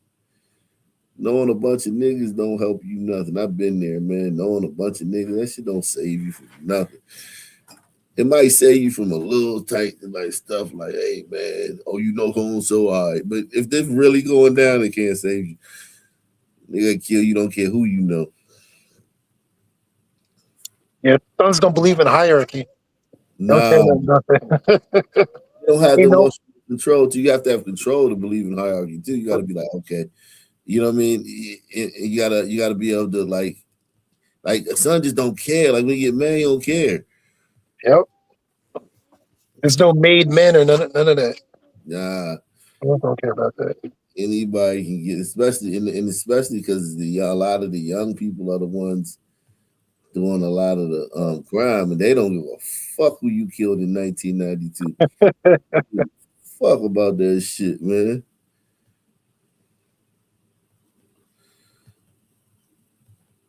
Knowing a lot of people might save you from getting jumped, something like that. Yeah, but like shit. Yeah, but niggas, foul, boy. I tell you, man.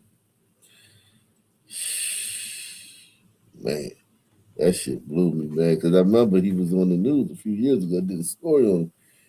It was like, damn, this nigga, man. He ended up getting killed a few years later, man. That shit's fucked up, man. Let me see if I can find something else.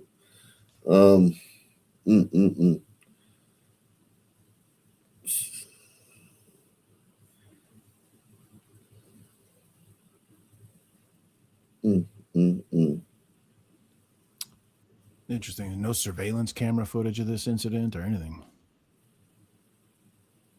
Doesn't every club have cameras all over it now? Mm-hmm. Yep.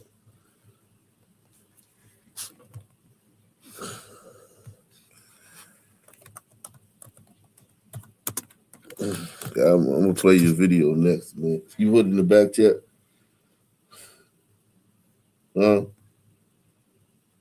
What's that? You put it in the back chat? Yeah. The homeowner upset over the way strangers are overstepping boundaries near her property. She says she caught a man relieving himself near her home multiple times, and she's fed up with it. Take a look. Hey, you can't do that on my property.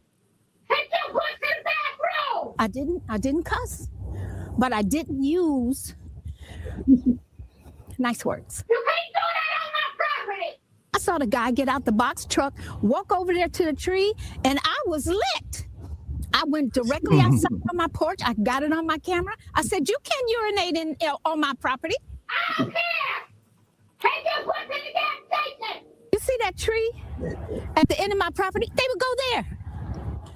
You got to get rid of them trees. I've got police reports. I got report on top of report on top of report. So they've been urinating on the east side of my property and now the west side of my property. No. I'm fed up. So that's when I called you guys. All right, Fox 2 to the rescue. I don't mean to make fun of it. This is a serious story. We did reach out to the city of Detroit. In fact, we talked to the director of public works, Ron Bondage, and he said they have identified the person responsible. It's actually someone who works for the city. They've apologized, and Bondage says they're going to take action once their investigation is finished. You know he's got to be a son. If a white man was peeing on a black woman's tree, they'd hang him from it. So, let me your thing is in the back chat. Afghanistan, yeah. Okay, here we go. Let's check it. All right. I think it's Afghanistan.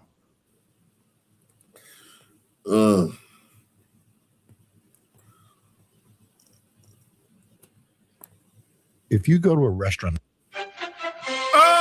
Doctor, it's a beautiful day for scumbaggery. I'm Lance Daly with my co-host Jeff Kramer, bringing you live coverage of Homeland Security's worst of the worst migrants. That's right, Lance. We've got another group of deported low-life criminals who've been booted all the way back to Afghanistan, which serves as a bridge between the Middle East, Central Asia, and the Indian subcontinent. It's a terrible neighborhood. First up is Team Afghanistan's captain, Jonas Sayed Nadaraf, convicted of robbery. And oh my, terrorist threats! I'm not going to miss him. Oh, I hope he keeps his feathers numbered. This kindly wizard is Team Afghanistan veteran Mohammed Ahmadi. Taken off our streets for cruelty to a child and aggravated assault with a weapon on a family member. Let's not jump to any conclusions, folks. It's possible he was just circumcising his 3-year-old daughter. Now give a hearty get back to where you once belonged to Wahid Muhammad. During his visit in our land, he found the time for a little assault and homicide. Which is hard to do when you have to keep stopping in the middle for a prayer break. The Afghan team recently joined the 21st century with its first ever female dirtbag, Miriam Berghazi. She committed aggravated assault on a police officer. Oh, it's a shame she has to leave. She was just learning to read. But for her, it's back in the beekeeper outfit. This is Kesmet Din Zafran, another newcomer, but he played hard in the minors. That's just my wacky way of saying he's done bad, creepy things to kids. A real charmer. Makes a gal want to throw away her life to keep him here. Watch out for those head meds. They'll rack you down real hard. Here comes Faridullah Nawabi. For my sake, I hope I'm pronouncing that right. Well, this guy looks like trouble. Unless he's selling me dangerous drugs or guns. El Paso, my friend. Oh, now hold on. Faridullah, whatever his name is, he was your guy for weapons or dangerous narcotics. But now he's on his way back to the poppy fields. This next fella is the Team Sparkplug. Say good riddance to Saeed Tanayi. Saeed made the all-Afghan scumbag team through sexual assault. That's what she's, Saeed. Kramer, you're terrible. Yeah, she said that too. Even a team of degenerate lowlifes has its Rudy Rudiger, someone whose heart is so big he can't be denied. For Afghanistan, it's Najibullah Noor. Only it's not his big heart, it's his carnival attraction skull. Through sheer grit and determination, he made the team through property damage. I believe he split a VR headset and demolished 3 ceiling fans. He's their GOAT, which on Team Afghanistan means he'll either be eaten or Oh, Jeff. What? Come on, the joke was just laying there. I'm Lance Daly for Jeff Kramer. See you on the next Worst of the Worst.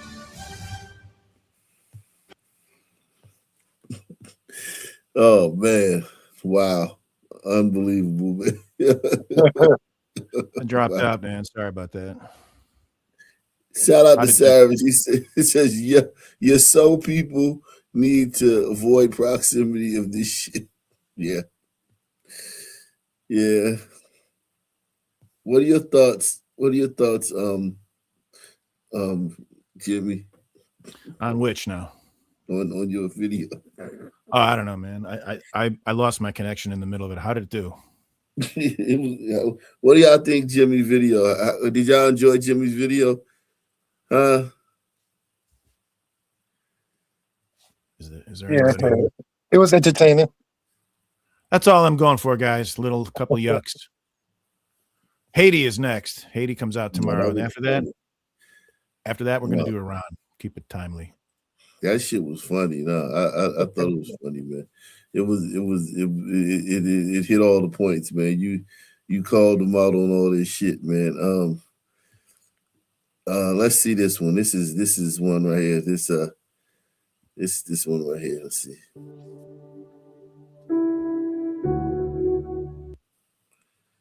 So, man fatally shoots tattoo artist. So right here, what happened is he was standing outside of a 7-Eleven, this white guy, and he saw this black girl walk by with tattoos, and he's like, "I'm a tattoo artist," which he really ended up being. He was a tattoo artist, and he was like, and she was like, "Oh, okay, cool," and he gave her the number so that she could come by and get a tattoo because he's a tattoo artist. It's a white guy right here. It's a black woman. So that's what's happening right here.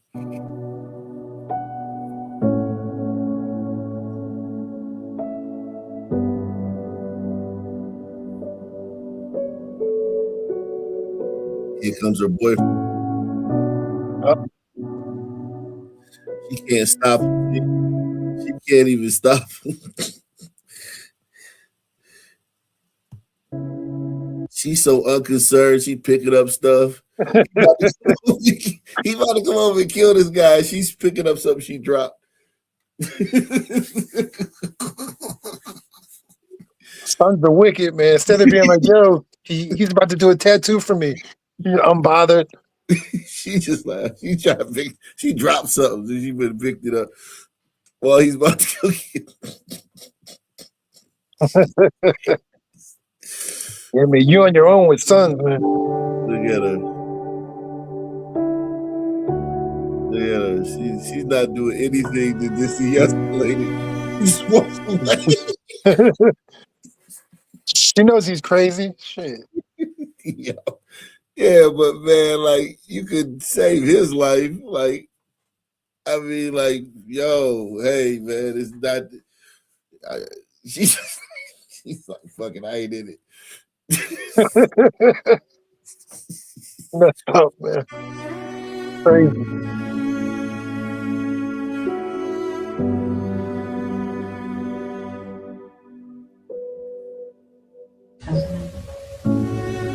Like, fuck, I'm gone.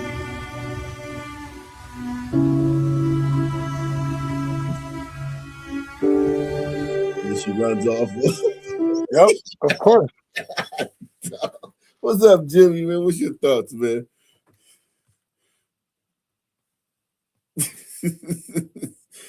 These people are wicked, bro. The only thing that glider could have did was drop to his knees and I kiss your feet, son, man, please. I didn't know. Yeah, I thought you were single. Black people's feet out with the perfect time to kiss them. Yeah, So did he shoot man. that guy? I missed it. What? Yeah, he shot him. Killed Yeah, him. he shot him. Killed him right there in front of the 7-Eleven. Get in the car, bitch. Yep.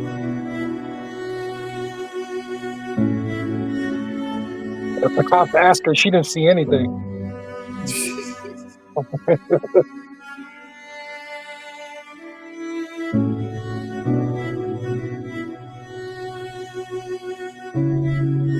Got life sentence plus 3 years.